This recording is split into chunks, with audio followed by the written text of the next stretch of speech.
I don't really give a shit about Hasan. I want Dan Clancy to be removed as the CEO of Twitch. Jesus Christ, what a cult of fucking misery you've made. You've all given up on fucking winning. You've decided that it's so impossible to reach any of the 77 million people that voted for Trump that all you do is scrape barnacles off of your sinking fucking boat.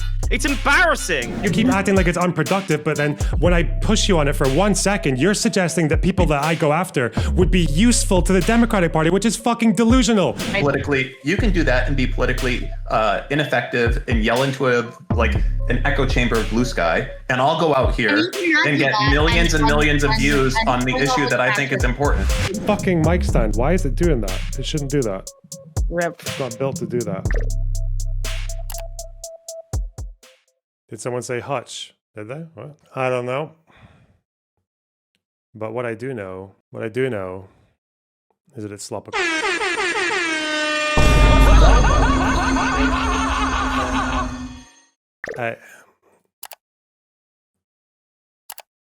Mr. Piker has been making some waves out of this. Elon Musk has been retweeting accusations against him because of this kind of shit, right? The fucking gun. Yeah, there's a bit of uncool shit going on. And then he also, I believe, retweeted a clip compilation. Elon retweeted a clip compilation, as well as a few calls to action, like this one. He's been allowed to stay on Twitch because of Clancy and Amazon and Department of War. The Department of War. Dude. And yeah, Tectone was the originator, I think, of this compilation. I don't know where it came from, but they've put out this compilation and trying to put a target on Hasan's back to hold him accountable for fucking Kirk. I'm sick and tired of it. Left-wingers, liberals, you need to be fucking showing your opponent's guts on there, okay? You need to be gutting them. You need to be shanking these motherfuckers and letting their intestines just ride on stage. You see, this is the problem, is like when people complain about stuff being out of context, like these are actually out of context. These statements were like this on stage. Yeah, he's talking about like obliterate them in a debate and shit like that. Yeah, it's just stupid. So dumb. Slice them up. Slice them and fucking dice them. This is what out of context clip compilations are like. Right wingers do it. They do it so well. They are so adept at this behavior. What the fuck is this? Whoa! Letting their Don't show me that. just ride on stage. Yeah, kill them. Kill those motherfuckers in a video game. Sorry. Holy shit. Murder those motherfuckers in the street. Let the streets soak in their fucking red capitalist bloods, dude. This is more of a problem because his audience defends this, or like his audience will say this is based, or they'll defend this actions when it comes to. We had Tectone come in defending, saying that Mao is based for killing the landlords. Yeah. Fucking right wingers, man. If you cared about Medicare fraud or Medicaid fraud, you would kill Rick Scott. Kill Rick Scott. I'm gonna kill you with my AR-15. Like that's the type of messages they were leaving in this dude's office, and he's resigning. Like he's literally, this is his last term. You actually wrote about this, and it was a great video where you talked about, someone has to do it. See, when I say that, everyone knows exactly what I mean. Which is, I think that shows that there is a lot of anger, a lot of resentment, and untapped potential, untapped revolutionary potential, as a matter of fact. Fucking Dan Clancy, oh no. Not a gamer himself, Clancy mostly watches musicians or talk shows on Twitch. He particularly enjoys leftist political commentator Hasan Piker, who has 2.5 million followers on the platform. I like the frankness and the bluntness, Clancy said. He's comfortable saying what he believes. Fuck me. And I hope you guys understand, it's very unlikely, right? But you don't understand how little you want it to be the case that this shooter was like a Hasan supporter, right? If there's any evidence at all that this shooter was a Hasan fan, the world is fucked. The world is so fucked. Oh God. I don't think you understand how, I know some people and their little fucking devils on your shoulders been like, wouldn't it be so good if like it was actually a Hasan fan so that there could be some accountability? No. Not good. For the most obvious fucking reasons. The world will be a horrible fucking place. Someone has to do it. See, when I say that, everyone knows exactly what I mean. You defend the leftists not because you want to, but because you're forced to. Yeah, that's me, Tanker. Famous defender of leftists. You know, I'm always trying to get those guys on my good side. I'm always caring. I'm always giving all the fucks about what those guys think of me and whether I'm in their good graces. Are you fucking retarded? What? Okay. I know there's this whole like subculture of people on the internet who have this like weird narrative about this idea that all my politics are just like, or that all my content is based on like spite for leftists or whatever. No, at the end of the day, like if that were true, like I have so much incentive to make this all about fucking Hasan, but it's like, it's just not. It's not. Not even slightly. What do we have here? This is him explaining the viral clip, apparently, the compilation. Tectone, it wasn't. Strange machinations on Twitter. In the past 2 days, a clip compilation of Hasan calling for violence and air quotes at the beginning posted by right-wing accounts and has gone ultra-viral, millions upon millions of views. It was seemingly created by Tectone. It wasn't. It was created by a sex pest in the orbiter. I don't think Tectone even knows how to use editing software. Anyway, Dictone post. Is there a sort that doesn't look like the kind of things that you normally see on DGG subreddit, like the music background and everything. Okay, whatever. Posted it, who hinted at this, see first image, and it blew up and reposted by Right Angle News Network. Since then, Grums, Dan Saltman, Tectone, and the Quartering, Drew Pavlo, and other right wingers have been spamming. Where's he basing that on? Oh, Drew Pavlo, obviously. Drew would love that. It. Some even saying that Hasan said these things after Charlie died.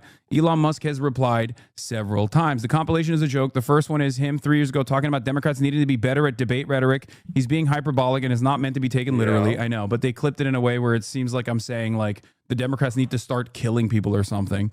The second is him reciting what some angry conservative said in a voicemail to a Republican politician that made him resign. He might be right in this case. Well, if you have the evidence for it, yeah. You think it might come from Dan?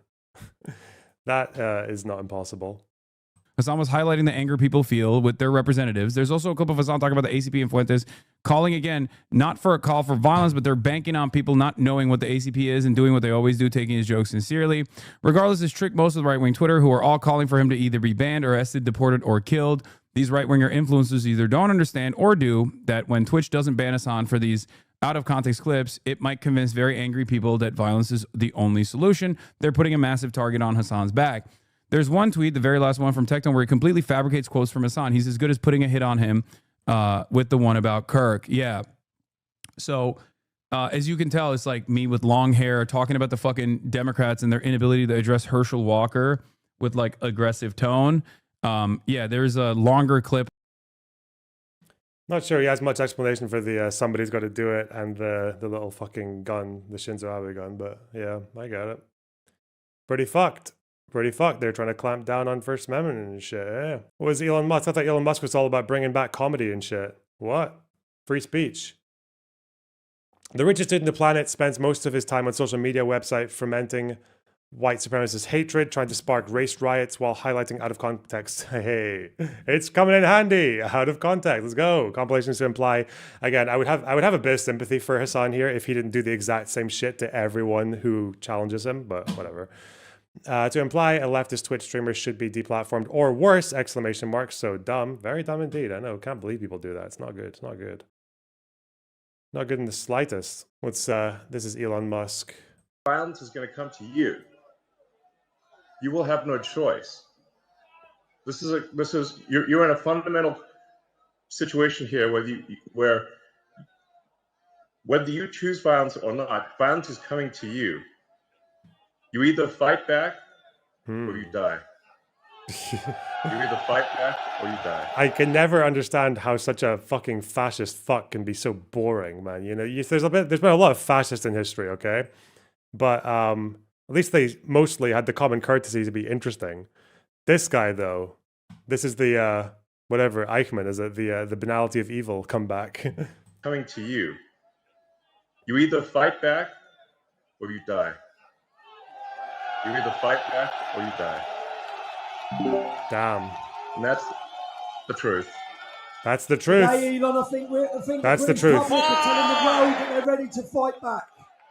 Yes. Good. Yes. Yes. Come on. Yes. Come on, Great Britain. Yes. Violence is going to come to you. All right. Jesus. But he still gets to do these fucking speeches. No one gives a fuck, right? It's crazy. Yeah, not good at all. Let's close some of these. What do we have here? Oh yeah. I mean, We'll see. We'll be announcing. They're already under investigation. You know, they're already under major investigation. A lot of the people that you would traditionally say are on the left. They're already under investigation. We'll see. uh-oh, not good. First they came for the retards on Twitter. And I said nothing. Kirk show. Of hosting the Charlie Kirk show. Please join me as I pay tribute to my friend. I would never. Vance. I can't even say this joke. I think because I will get FBI'd. What?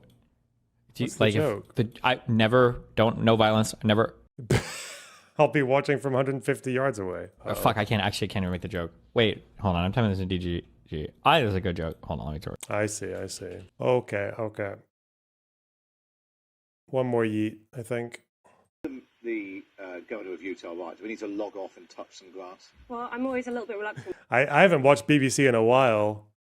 Hearing them say that shit, do we need to log off and touch some grass? That's very strange. It's very jarring to me. To engage in, I think sometimes we can go into a moral panic. We had this about video games right in the early 2000s. But I would point out that people are perhaps not aware that there is a left-wing echo chamber online that is pretty radical and I think is a kind of analog to what we would call the alt-right. So there are streamers that are extremely popular, have left-wing echo chamber.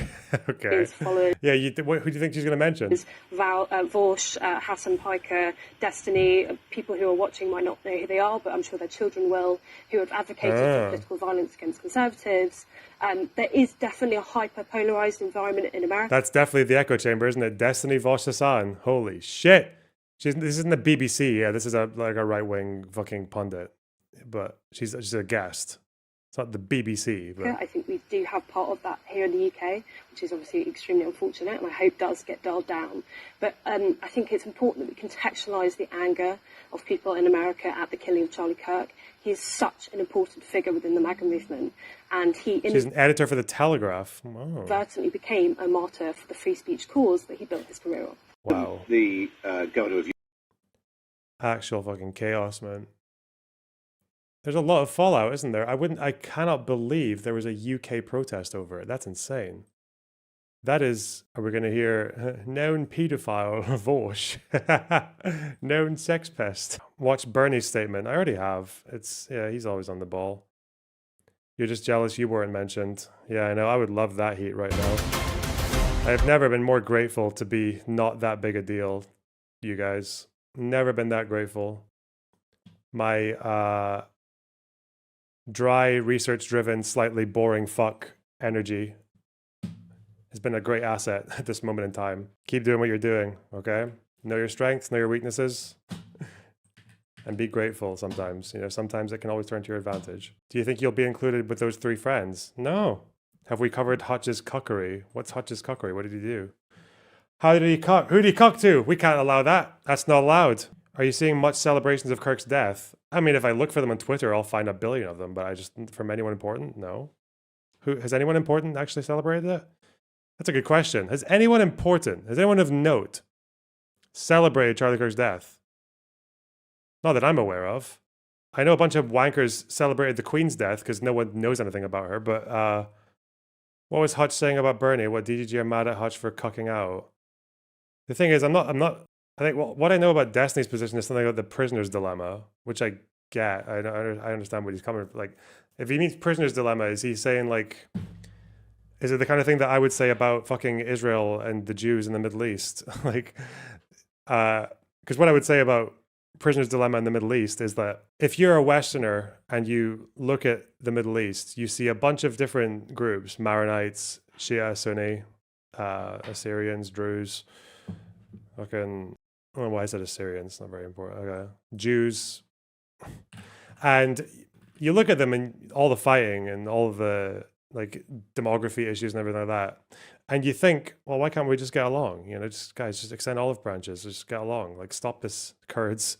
But obviously there's a kind of Western tendency to only expect one group to extend the olive branches and they just kind of hope everything else will fall into place, you know, like Israel, like the Jews. Oh, you just give equality, voting rights, just do all that shit.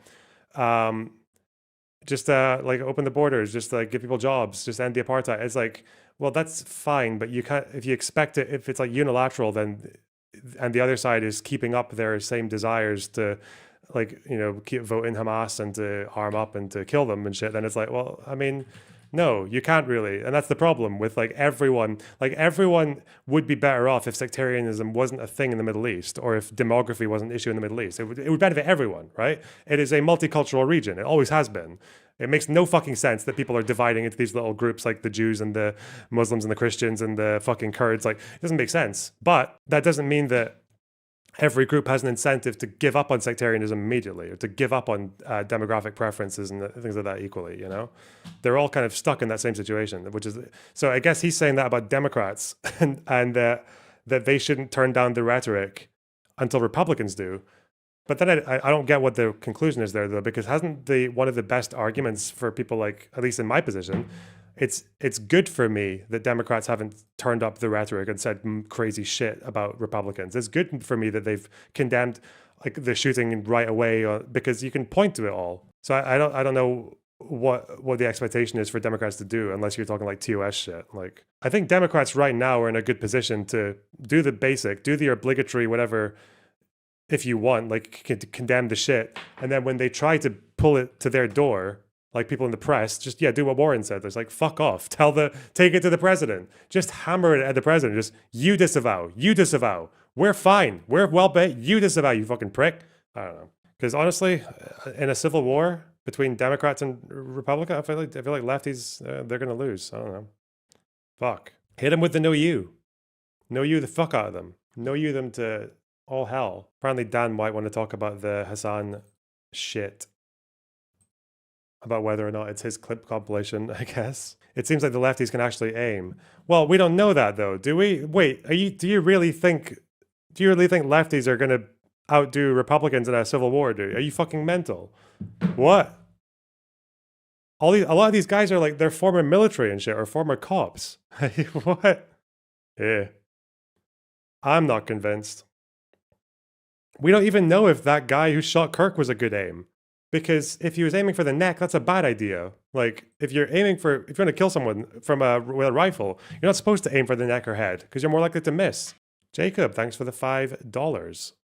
Loner, if you need a good palate cleanse, check out Elif Not Graveyard on YouTube's great videos about Rogan and how he's been manipulated. Okay, maybe. Long ass vid, but it's golden. Have I seen it already? I don't know. Dylan said the shot was not hard. I mean, I guess it depends on the weapon as well, right? But I feel like as soon as you've got like the little scope on top of your rifle and it's a decent rifle, then you're probably fine. I don't know. I know snipers and people like that, like from really far away, like 600 plus yards, like they have to think about a lot of things before they're shooting. But if you're like marksman rifle or like a hunting rifle or just like a regular, I have no idea. Yeah. From 200 yards, not sure. Shot reviews. Yeah. Hello? Hey, what's up? Yeah, I'm fine. How are you? Staying busy. What's news in Lonerbox world? I'm fine. Well, apparently we're still not sure about the suspect because he's not cooperating with the cops. Is that true? Isn't that weird? Why would you turn yourself in and then not cooperate? I don't get it. I don't know. Maybe he. By the way, might not have a manifesto, or he might want to protect the people that he actually did it for. A question I would have liked to hear ask. I don't know if we'll hear it. Is do you watch? I want someone to ask I want to hear someone ask the FBI director and be like, if the father hadn't turned in this kid, did you know who he was already?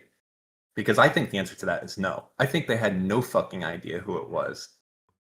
Yeah, I don't even think they knew where he was. They didn't even know if he was still in the state, did they? Like, I think they have like literally no idea at all of who this person was, and it's like kind of funny because they're like, oh yeah, we're they're like taking credit and everything for like I want to thank the FBI. They did such a fucking amazing job, and it's like, well, did you even know who the fuck this person was? Like, if his dad didn't turn him in, you would have been kind of fucked, no?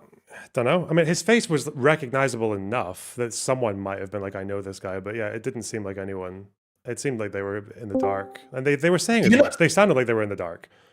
There's a I haven't looked into this too much, but did you know that one of the ways that Palantir and other people are able to identify people is the way that they walk, and that each person has a unique way of walking that you can pick up on? Did you know that?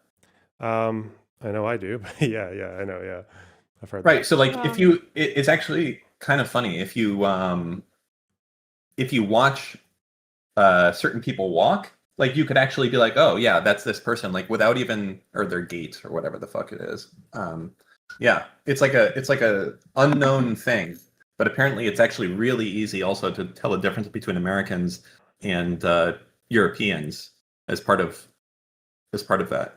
Yeah, well, there's a whole thing about culture shock, and when you move to a different country, even when you visit a different country, there's a thing about when people get really tired, it's not just because of travel and jet lag. It's also because when you arrive, you're micro adjusting to all the kind of different fucking quirks of being there. And one of those things is actually the way people just walk down pavements. It's like different everywhere, you know? There's like a different rhythm or like a different shared sense of like movement and like what side to go on if someone stumbles into you and that kind of thing. Yeah. That's how they caught Bin Laden. They saw him walking funny from above. Sorry. Just wanted to clarify a couple of things. It wasn't his dad that turned him in. It was apparently a family friend. I thought his dad. I thought the pastor told the dad. His dad told him to turn himself in, and I think he said something along the lines of like he would rather kill himself than turn himself in. But then I guess the family friend snitched on him, and they got him through that, and that's why he's just pleading the fifth. He's not trying to incriminate himself further. It's probably also to avoid the fucking death penalty, right? Yeah. Or, well, maybe he wants the death penalty. I don't know. Fuck. Wait, so I know that the pastor was trying to convince the dad to turn him in or something, but I thought the dad still did turn him in. At least that's what I read recently. I don't think that matters all that much now. Yeah. Also, with the like walking thing, I realized this when I went to Morocco. Like, you know, diaspora, like they can like sniff like the basically Moroccans, or I'm guessing this happens in other countries too. Like, if you just walk in the street, they already know like that you're diaspora. You're not actually from there just by seeing you walk, not even hearing you talk or something like that, because you just walk differently. You carry yourself differently than people that live there. So is that like people in the fucking markets trying to sell you stuff? Is that how you knew that they knew you were foreign? Not just that, just like, I don't know, neighbors, people that if you go, I don't know, to the beach or something like that, like people will see how you walk and just well, I don't know. At least for me, I got harassed a lot in Morocco, probably because they realized I'm a diasporoid and wanted papers or something like that. Yeah. I think if you're walking around the fucking was it Jamal Fina, then you definitely are always going to look like a fucking weirdo, right? Because it's so chaotic. Not just there, but if you go to the mall, if you go to the beach, if you go to a restaurant, if you go outside, even to the shops, like they'll realize like that you're not from there, and they'll want something from you. Did you ever go to the little fucking fort? I think in the south of Old Marrakesh, like you go south from like 10-minute walk down from the Jamal Fina. Did you ever go there? For where the souk is. Yeah. Where there's all the storks. Yeah, the storks live in the upper walls of the fort. That's really cool. There's all kinds of shit in Marrakesh. There's the old palace. There's like a bunch of tour guides that wanna give you tours, shit like that. There's literally a Jewish pharmacy in Marrakesh. they have like a bunch of like weird like herbal and like weird, what is it called, like homeopathic medicines, like woo shit. There's also like stores that sell stuff for witchcraft. Oh shit, I don't remember that. Dan, there's been some speculation that you're behind this clip compilation that Elon Musk is using. I mean, it's that I have all of those clips for sure. What do you mean the speculation? Like I'm in Elon's DMs? No, like you Believe made me. the fucking comp with the music. I thought that looks like a right winger compilation because of the music. No. I'm sorry. Have you seen my editing skills? There's enough of my edits that are out there. Okay, you can see the DaVinci Resolve cuts and everything else. You will know when it's a Dan cut. Okay, trust me. I will take credit for every video that I make. So you didn't make that one, nor do you know who made it. Is that what we're seeing? I did not make that video. Yeah, but what you should be doing is taking credit for everything, even if you didn't make it. The funny part is though, at this point, it's like, you know, can it be the level that Dan Saltman is controlling Elon Musk? Like, is that really like? Can I work my way up to be the next George Soros? I feel like I don't have the money or the influence or the power, so I'm guessing the answer is no. Well, I mean, it's just fate, isn't it? Really, with that compilation, right? Because whoever made that compilation is like, I don't even know if they were expecting it to get in front of Tectone, let alone Musk. It is pretty crazy. Did you see Elon Musk again today came out and did paging Jeff Bezos ... with a quote tweet of Hasan. Yeah. Like this is like 8 times or something that he's been harassing Amazon and Bezos about this. Well, he's a bit bored now that he's out of government, isn't he? He's got to do something to keep himself occupied. Yeah, it's pretty crazy though. Holy shit! Have you seen this fucking picture of Elon Musk in the Matrix? Oh my god! I'm putting it in the Discord. Anyways, I gotta go parent, so I'll see you around. Bye bye. Bye bye. I still think the Doge designer guy is Elon Musk, but I could be wrong. This is unbelievable. Oh, hey, what? I don't even know what else has happened throughout the weekend in relation to this. I didn't really keep up with it. I think there's probably been like 50 million combined views on videos about Hasan in the last like 48 hours, 72 maybe. It's because pretty of that wild. Compilation. But there's like 4 different compilations that are going around right now. Yeah. But yes, that's fucking crazy. How does it make you feel? Well, I got to be honest with you. I don't think anything's going to happen to Hasan. What do you want to happen to him? Well, I don't really give a shit about Hasan. I want Dan Clancy to be removed as the CEO of Twitch, and I want the entire executive team to be removed. But I don't think anything's going to happen. I don't know why though. It doesn't make sense. Like if you were asking me betting odds, I would put it like 95 out of 100, 9.5 out of 10 that nothing happens. But I don't know why. I just don't know why. Well, how much power or influence does Elon Musk have over anything anymore? Especially not least of all, just like an Amazon business. Is he friends with Bezos? I think they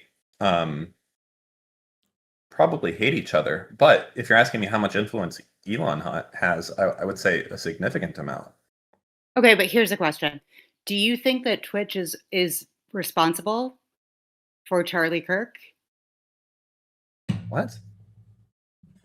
I mean, I've seen people saying that, right? That the rhetoric on Twitch from Hasan is directly responsible for the political violence that leads to Charlie Kirk. Do you think that's where it's stemming from, Twitch? Stemming from? I don't know how to answer this question. I think it's I think anything that normalizes political violence is part of normalizing political violence. I don't think it's 100% Twitch's fault. If that's what you're asking, no. Okay, so like when you see like the Ethan Klein Instagram post about how not only has Twitch, like there was no mention of the right wing in it, no mention of Donald Trump. It went directly for Twitch, directly for Hasan, directly from Mike from PA, who he's a fucking retard and everybody hates him, but he has zero influence in real life, right? Like, I made a post about this. To focus more on the president of the United States rather than Twitch and Hasan? So I made a post about this, and I think it goes over why I focus specifically on Twitch and far left agitators as opposed to going after people that are more on the far right. And that's because I think that there's already an extremely established base of very intelligent, motivated, resourceful people that have that kind of, I want to say, unlock. And I view that the influence of tankies and Marxists that are trying to destroy democratic parties while also claiming to be Democrats is like tying our shoelaces together before we do a boxing match, and they're supposed to be on our side. Like they're supposed to be our trainer, or they're supposed to be like our cut man in the corner, but instead they're tying our shoelaces together and we're supposed to go out and fight like the Republican Party, and they're sabotaging us. And I think that nobody really focuses on that, and as a result of that you get like all of these puff pieces about Hasan. Like right now, like, in the last day, how many puff pieces have come out about Hasan with his little sad puppy dog face about this, making it about him. And I think that the sooner that ends, I would like to see every puff piece that's about Hasan instead be one about like David Pacman or, just a social democrat, as we say in the business. So that I think is a good goal to have. And I think but here's the problem, right? They're not, those puff pieces exist, and we're probably not going to move them. So who are the people actually pointing at MAGA right now, right? Like I see a bunch of people pointing to the left of me. I see a bunch of people from the left pointing at me as a liberal, right? I don't see anybody with any power or any influence pointing at MAGA. And when they do point at MAGA sure as shit isn't going to like do any self-reflection, right? So at what point in time do we stop pointing at each other and say like, yeah, those people aren't on my team? Like it's false to say that you have to choose between Hitler and Stalin. You can choose FDR. So like we can not include them in a movement and also not distract from the fact that MAGA is the bigger threat by consistently only pointing in one direction. And that direction is the actual fascists. So I said this in my post, but in general, I think the problem is that when the New York Times and all these people are propping up not Democrats and saying they're Democrats, it's a problem. And that's what I am focused on. And there's other people that are focused on other things, and not everyone needs to be focused on the same thing. I do this one challenge at a time.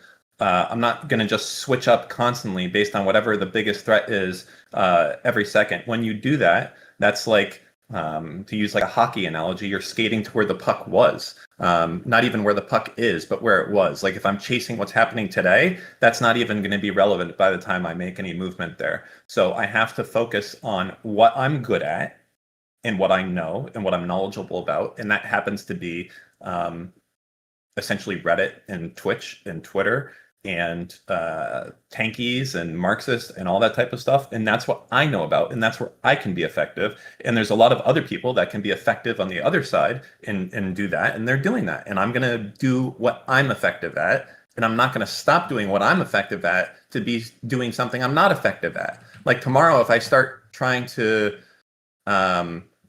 focus on I don't know, like Twitter Nazis, I'm going to have like no reach, no ability to do anything. People aren't going to care. And also, now's not the time, right? Nobody's going to give a fuck. If I start screaming into the winds, like, wait, there's Nazis on Twitter.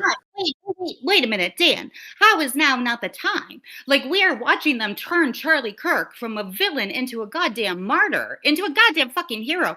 My high school that I went to high school at had a fucking moment of silence for him. I think so did the New York Yankees. Like, how is now not the time? If ever there was a time to point at MAGA and be like, they are full of shit. Kirk was a villain. He was not a hero. And instead, I'm seeing people on my side that I share, that claim to want to defeat the same people as me, pointing at Hasan and saying, no, Hasan is bad, guys. Don't forget Hasan is bad. Nobody's going to forget Hasan is bad. Nobody fucking likes Hasan here. At least most of us don't like fucking Hasan here. Yeah, but that's Hasan not true, is not the right? president of the goddamn United States. Hasan is but not that's not. controlling. You're just missing everything. It's not true, because all the press the Democrats get right now that's positive is around people like Hasan, and all the Democrats the press get right now that's negative is about people like David Pacman taking money. Focusing on the good things the Democrats do. We're only focusing on idiots like Hasan. We're not focusing on the good. Then you should go out there and you should focus on it. That's what. We're if that's enemies. Well, if that's what you're passionate about, you should go focus on that. This is so frustrating. But yes, you should bring Tectone in, Loner, because why not? Why not? Dan, do you want to talk to a Hasan fan who's like got a lot of smoke for you? I'm not sure, because I feel like it's just going to be very snark type shit, and it's kind of pointless for me to do that. Okay, rip. Sorry, guys. We did our best. All right, I'll go. Now, I'm not gonna sit here and argue with someone that's like, you knew Puff Daddy or something. It's just retarded. Excuse my French. I don't think you know that, but I do think that you do have some influence, and that it is possible Over to focus Diddy? on one thing at the same time. Hold on, I'm The fact that getting a drink. I can no longer hear you. I am stepping away have from to the be- computer. You cannot actually be bringing this around to Diddy right now. This cannot be your actual argument. He went to get a drink. Sorry, I'm back now. This has to be a meme, right? Like, there is no chance in hell that you're actually making this about Diddy. Fuck, I have a fucking... No, we're talking about whether we want to bring Teuton in. That's why. Yeah, he thinks that Teuton is going to talk about all this younger shit. Although I mean, he might. Considering that one of the times that Teuton was in here talking to Lerner, he literally referred to you, Dan, as Dan Diddy Saltman. So Yeah, that's why I'm familiar with that. Like, that's why I said this type of shit. Like, I watch it occasionally. I understand what's going on. But that same logic right there also is why I think it's important to, you know, so these people are willing to like overlook facts on their side, right? Like for them, like, and guys, it doesn't matter that Hasan admitted to being at a Diddy party. That's, come on, that's easily, it was at Coachella. He didn't know what he was walking into. That's fine. But for them also to look at me and be like, well, he directly took money from Diddy to fund child fucking. And it's like, first off, he was a minority investor, and it wasn't even him. It was a company that he had partial ownership in, and I never met the guy. And yeah, but like for them, it won't matter, right? It'll be like Diddy Dan is doing this, but they won't refer to their side, regardless of how strong it is. So I don't. But the thing is, Dan, how mainstream do you think Diddy Dan is? With Hasan fans, I think it's the default. What? Just in the world in general, right? Like, well, I don't know how mainstream I am, so I can't. Majority of our government is run by actual fucking fascists right now. Like, I get wanting to take down Hasan. I get wanting to call out the bad actors on our side. That all makes a very great sense. I think Hasan is an idiot. I don't think he's good for the Democrats. I also think that maybe there's a time to shut up about that and focus on the bad people who actually have power, like who are actually deploying, troops on our streets, who are in the highest offices, our most powerful offices, right? Like, no one is saying that we can't condemn Stalin and also fight Hitler. And yeah, right now, like, I am actually not every single person on Twitter. Stalin, and we're ignoring fucking Hitler. And yeah, you know what? I agree. You should go. You should focus on Twitter on that. I do, but also I would like to focus on the people who I think could have actual influence on getting that message out there, right? Like, I am a 5K nobody on fucking Twitter. I have a normie job. I'm not an influencer in any way, shape, or form. This is the most influence that I have right here, talking to Lonerbox. So, like, yeah, every now and then I would maybe like to take a break at pointing at the LARPing assholes. All right, you know what? I'll answer in a way, I think, because someone said something I think that makes sense to me a little bit. My goal is systemic change at Twitch. And I think that systemic change at Twitch would do wonders for Democrats. I think that is more impactful. And if I can get that one goal accomplished, meaning Dan Clancy out, the executive team out, and getting something more neutral in place there, I think that I can do more to benefit Democrats than I could do. Now, I'm not saying I can get it accomplished, but if I could, I think that would benefit Democrats more than anything else that I could do. So that's kind of my goal right now of what I can do. I'm serious disagreement, because I think the thing that would benefit not just Democrats but everybody would be to go after MAGA right now. How do you think Dem people have been in general for doing that? Do you think Dems in general have been focusing more on MAGA or more on lefties, or like appropriately? Me? Yeah, I don't think Dems do anything personally. I think if I had to choose, I feel like most Dems who matter are taking it to MAGA more than they take it to lefties, right? Like, isn't that absent the Charlie Kirk thing, wasn't the whole issue that Democrats were just kind of nonchalant about lefties because they just focus on, right? The Dems in power, yeah, they take it to MAGA, but they don't know how to fucking take it to MAGA, right? Like, they don't know how to talk to people from a generation below Gen X. They don't know how to do any of that. Yeah, but that's clearly where the efforts are, right? Because before Charlie Kirk got shot, we would have all said like, oh yeah, the Democrats are just kind of like very nonchalant about far lefties like infiltrating and kind of like passing themselves off as one of them when they're not, right? Yeah, but they need people. They need, and this comes down to like the whole, like to bring it kind of full circle to the whole like course thing and alt media thing. They need people who know how to talk about this shit in a way that is impactful, but also honest and can influence people. Like right now, Dem politicians don't know how to do that. They may be pointing at the right enemy, but they're not saying the right shit. I just, we're gonna have to agree to disagree, basically. I think we do. And that's okay. I don't want you dead for that, obviously. I would just... That's kind of ominous, but okay. I didn't think you did, but now I kind of do. It's pretty scary when people are like, when I'm seeing people who should be aligned with me, kind of just letting the fascism go because they're worried about Twitch. Not everyone has to do the same thing. No, but we can all do more than one thing at one time. Can I throw out I'm sorry if you guys, I was in the other channel. I believe I have negotiated Also, real quick before we get, go ahead.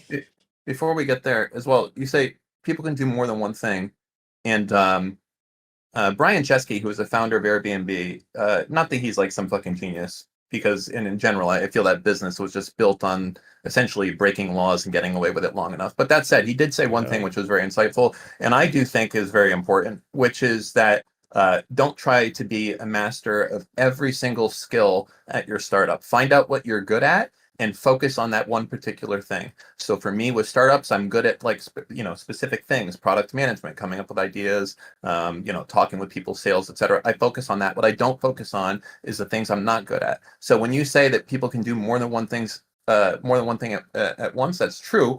But I focus on what I am most impactful for, what my audience is most engaged with, and what I can do the best. And if you know, like the Godzilla meme, like, the let them fight type of thing, like imagine that, you had the right destroying the Nazis in their own party. We would be like, let them fight. Don't interrupt them. This is amazing, right? They're going to get rid of this type of thing. Like, you think like that, but then getting rid of Nazis in their party makes it harder for Democrats to point at. If the more distance that Republicans can put between Nazis and themselves, the better it is for the Republicans in the end. And it's just Democrats that are naive to that fact, is that the more distance they can do and focus on centrists and old people who make up the predominant vote, it's better. So Hasan is a cancer on Democrats because older people, who are the people who are most likely to vote, are not aligned with Hasan. It is young people. And the more that every press piece comes out and it's like, this is the Democrats of today, and it's a picture of Hasan wearing like grandma clothes and, in a cat outfit or whatever the fuck it is, the worse it is for Democrats. So I do think that that's how, Democrats have to regain strength. So that's what I focus on. Now, other people can disagree and go on other directions, and that's fine. And I don't mind that. But I'm going to do what I'm best at. That's it. Okay, but I don't think grandmas know who Hasan is. Like, really? You don't think grandmas read the New York Times? No. You don't think they read the Washington Post? No, I'm sorry, Dan. I think that there's part of you that just like super hates Hasan, and I get why you would and super hates Twitch. But to make that excuse that like, oh, Hasan is turning the grannies away from the Democratic Party, no, I think that's bullshit. Yeah. Okay, well, I disagree, but that's fine. Okay, I'm just gonna throw this out there, because like I feel like you are wrong, Dan. Although Maruzzi, in a way, you are also wrong. Whoa. I'm going to be an enlightened centrist here and say that the worst person ever. Yeah, I know. Well, I mean, I just have disagreements with both of you. So first of all, Dan, you're saying that, like, I don't think that the issue is that Hasan is driving like older people or whatever away from the Democratic Party by making them look like communists or what have you. Yeah, sure, that doesn't help. But the problem is that even if the Democrats purged people like Hasan from their movement and called them out and denounced them, they're not in our movement.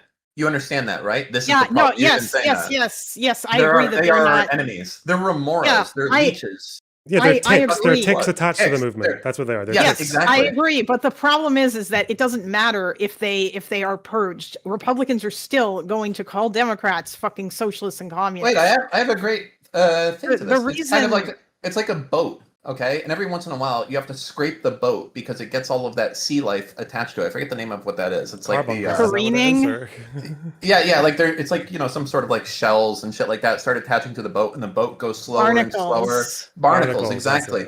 Yeah, you have to right now the ship the Democratic ship is covered with Marxist barnacles, and we can't win against Republicans with all of them attached to our boat. So, and and you're like, Dan, we're about to hit an iceberg, and I'm like, I know, hold on. I'm cleaning out the fucking barnacles. Barnacle covered boat than no boat at all. You're sinking. Yeah, there's a lot of other people. I'm just one guy. They can focus on driving the boat. I'm scraping barnacles. Okay, we got different jobs.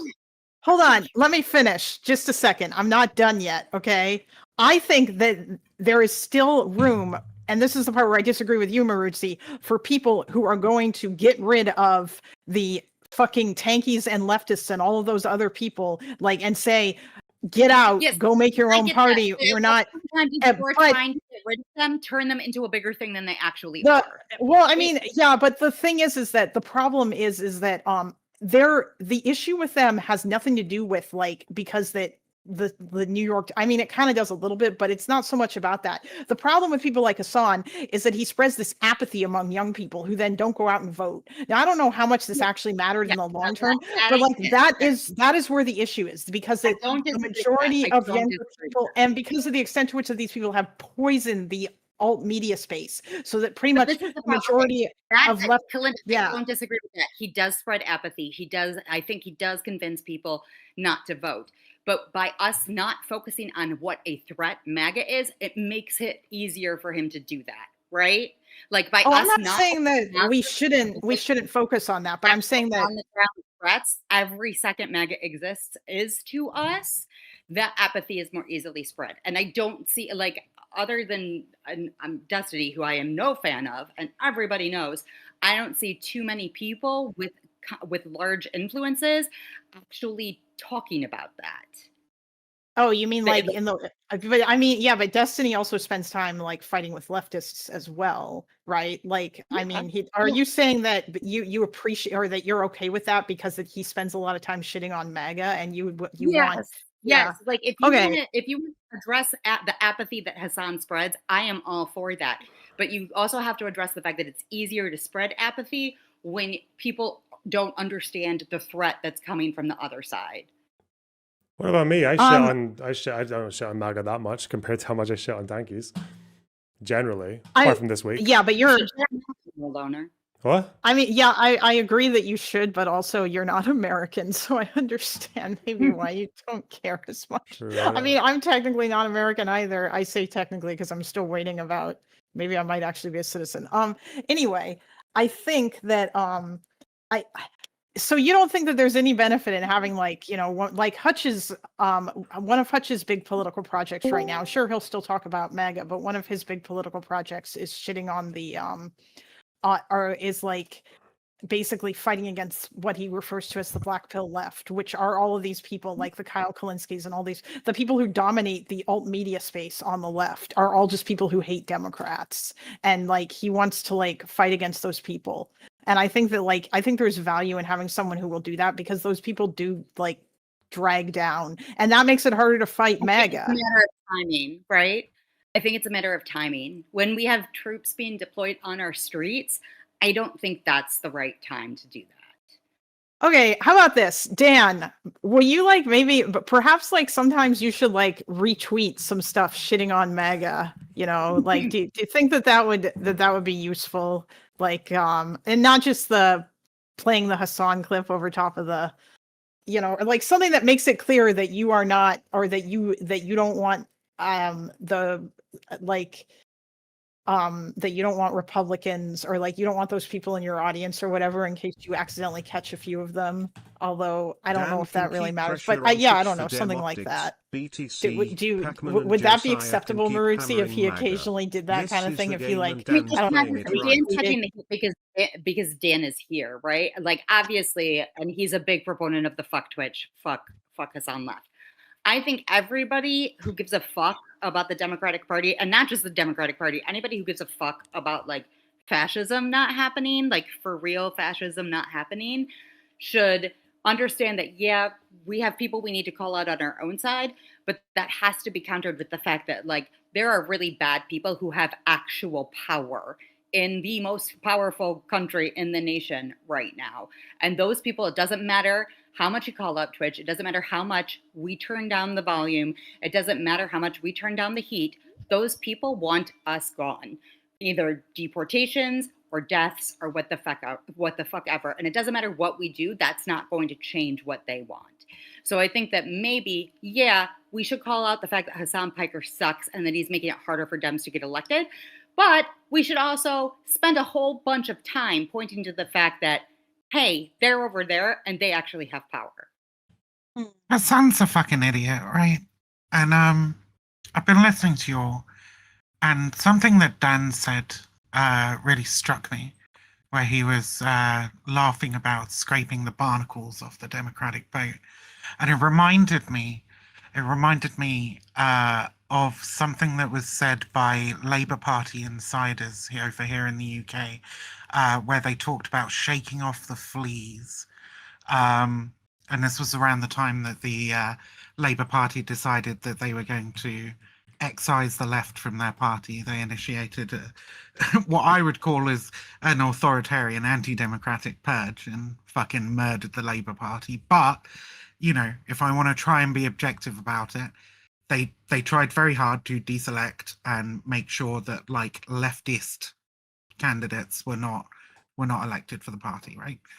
And Labour currently is bottoming out at like 18-19% in the polls, and they're in government, right? Now, there's a lot of reasons for that. I'm not putting it down entirely to getting rid of the left in the Labour Party, right? But I think at least some of it is due to them slicing off a huge portion of their voter base. And I think you can challenge the idea. One, I think these stupid fucking internet beefs are ridiculous and don't fucking matter in the grand scale of things anyway. But you can absolutely challenge the narrative of people who say, oh, you shouldn't go out and vote Democrat or whatever, who are ostensibly leftist. You can absolutely challenge that narrative, whilst at the same time not shooting yourself in the foot by cutting off a sizable base of voters who could potentially vote for you if you initiate just a few fucking things that they would like, right? Or try and appease them just a little bit. Because where else in the United States, if you're a leftist and you actually make it to the ballot box, I know there'll be some snickers at that, right? But I guarantee you some leftists do.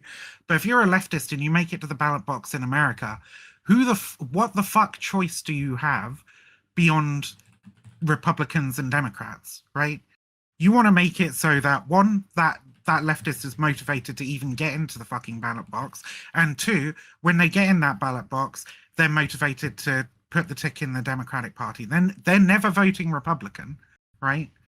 But like Kamala Harris's turnout was like fucking low. It was incredibly low, right? The turnout for that election wasn't great, especially compared to the previous election. Mm-hmm. So I just don't think that this is a good way of speaking about potential Democrat voters if you actually give a fuck about trying to get the Democrats in next time and overturning this fascist fucking government that you have currently. I think what you're describing, especially with Keir Starmer, is definitely a failure of practice, but not necessarily a failure of principle. Because obviously with Starmer, he's just quite a right-wing Labour guy, right? So even in that, like, maybe if there were bad elements of the Corbyn left, which there definitely were, it wasn't Angela Rayner or Rebecca Long Bailey. These people shouldn't have been kicked out, or they shouldn't have been dropped or demoted or whatever else. Because maybe an example of the same principle working though in a better practice would be like Clement Attlee, right? Because Clement Attlee was a successful Labour politician, one of the most actually. But he also actually did scrape Barnacles. Communists fucking hated him. He called himself a socialist. He did the NHS and all the council housing and everything else. But yeah, the communists despised him. And he actually, I don't know if you know this, but I only read this quite recently. You know that the closest we ever came to McCarthyism in the UK wasn't that close, but it was under Attlee. He did a little like fucking runaround to find civil servant workers or public service people who were like too close to the Communist Party or too close to the Soviets. And actually quite a few people, a lot of innocent people as well, in the overreach lost their jobs. I don't think it's a question of whether or not you should be scraping barnacles. It's just whether or not is this person a barnacle or not. Well, I mean, that's entirely my point. Again, in the grand scheme of things, I don't think Hasan matters, even if he gets the occasional fucking feature in the New York Times or whatever, right? I think the broader American public are thinking about far more serious things than silly internet beefs between sex pest defenders and people who went to Diddy parties and whatever, right? I don't think they give a fuck. But like, when you say things like, you know, we need to excise all these people from the party, you have to recognize that there's going to be some people through in that who see themselves in that comment, right? When Starmer turned up on stage and said, "This is not the party for you," right? He prefaced that with like, if you promote anti-Semitism and if you're this, that, and the other thing, then this isn't the party for you. But basically the entire left saw that as an attack on them and fucked off, right? I mean, if you're asking me on this, like, I don't view the far left as being relevant to a voting base. I view them as a cancer designed to endlessly purity test Democrats and not vote for them anyways. I think that any compromise Democrats make on one thing, they'll move on to the next thing that they want. And then still not do it. So you compromise on minimum wage, okay, now it's universal healthcare. You won't do it, I'm not voting. You compromise on this, it's like, okay, well, what about the war in Israel? Full ceasefire. Oh, you won't do that? I'm done now. So they're single issue voters, but they're stupid single issue voters. Like, we didn't have Hasan endorsing Kamala at all, even though she would have been infinitely better on Gaza and the entire Israel situation than Trump, because she wasn't going to be perfect. And because of that, now we have Trump in there. So they're single issue voters, but they're stupid. It's like you have one candidate who's 99% of the way with you. It's like Trump. If you love guns, you're voting for Trump. But Trump says he wants to ban bump stocks, so you know what? He's not getting my vote until he commits not to do that. It's like, well, then you're a fucking moron, because the other candidate is pretty 100% about taking away your guns. Like, that would be the type of logic that these people have. So I don't think it's worth placating them. I don't think it's worth listening to them. I think it's best to make sure that they're not known as Democrats, strip any Democratic label from them, and let them call themselves communists, and have the Democrats say, fuck you, we don't listen to you, we don't want anything to do with you, and say that publicly, and stop trying to appease them in any way whatsoever, because they don't vote anyways. It's all young kids. If you can talk to 100 senior citizens or 1,000 people under 25, I'd take the 100 senior citizens every day of the week if I was trying to get votes. I mean, you're talking to me, and I'm 36, and you're talking to a whole bunch of people who are workers and have been for a long time, who are in fucking trade unions and so on. Like, you're talking about a huge fucking section of people, and essentially you're trying to put them all under the umbrella of some dipshit fucking early 20-year-olds that you have beef with on Twitter because you're mad at Hasan, and it's pathetic. If they don't vote anyway, then what is your mission? If you yourself admit that they're not going to vote, then why are you trying to even bother to scrape the barnacles? They're not going to vote. Because they make the news, right? They're the journalists that are out there doing the puff piece. Okay, I'll get interrupted. Go ahead. So your argument is that Hasan has had a couple puff pieces. A couple? Pieces. Destiny's also been in the New York Times, hasn't he? Dylan Burns was. Are you serious? Do you want to do a comparison? Me and Faraday were back in the fucking day. We did. You guys had like single digits that you're talking about. Hasan has had like 5 times in like the last 24 hours. Your argument is that Hasan Piker might be converting our grandmothers. Our grandmothers don't fucking know who Hasan Piker is. They don't read the New York Times. I never said that. Hold on. I don't think. Okay. I Well, don't he said think they're that... journalists, but they're also under 25 No, losers hold on. who don't vote. We're talking. I think, Dan. I think I you're don't think he talking knows about. who he's talking I about. think you're talking about the wrong people here. Let's forget about Hasan for a second.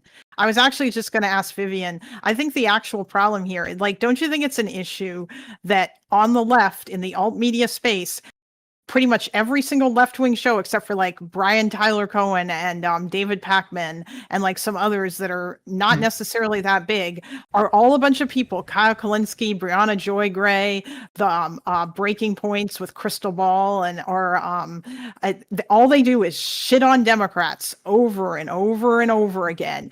And like they just like that's it. Like the Democrats suck, and Brianna Joy Gray basically like openly advocates against voting for Dems.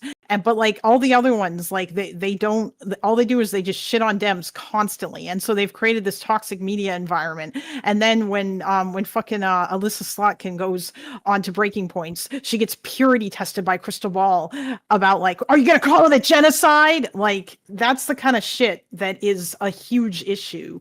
And I think that I don't know if Dan cares as much about as he does. Like I understand, Dan, that you are upset about the fact that Twitch as a platform that reaches millions of kids basically is like a-okay with like anti-Semitism shit on there, and one of their largest political creators basically praises terrorist organizations and no one does anything about it, and he does not get any kind of... It always has been though. It wasn't a problem for Dan when it wasn't like directly a fucking argument with him and Destiny, right?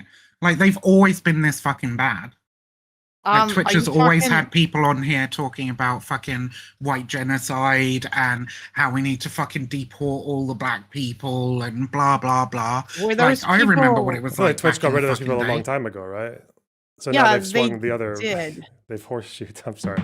Yeah, but that's the thing. I feel like Hasan is like, he is that problem you described with all the other ones. Like he's part of that, right? Because can you imagine? Like there probably are quite a few viewers in there who go there, not as right wingers or centrist. They go in there as like left leaning Democrats who might like Mamdani or they might like Bernie's messaging. They might like AOC, but then they come out the fucking meat grinder a year later thinking those people are like class traitors or traitors to Palestine or whatever because of Hasan's rhetoric. No, like that's kind of a problem. Like he's taking people away from the Democratic Party. That's probably the most impact he has in terms of radicalization, just to my intuition, but I don't know if anyone disagrees with that. Yeah, I think that's right. Also, the other thing too, Vivian, the people that you mentioned, like the older people who are in the unions or whatever, I mean, like, is there any data to suggest that, yeah, like maybe some of those people didn't go out and vote, but I don't think that it was necessarily because of, like, those people strike me more as, I guess, sort of like... No, I'm saying those people vote. Those people vote. Right. Yeah, exactly. That's what I mean, though. But do those people think of themselves as communists and socialists, though? Because those are the people we're talking about. A lot of people in trade unions would view themselves as socialists. Yeah, but in America, the point that I was, in America. I mean, it's fine. The point I was making, though, right, is that like, when you talk about scraping off the barnacles, when you talk about ejecting the left from your party, when you talk about when you start getting a little fucking McCarthyist with it, right?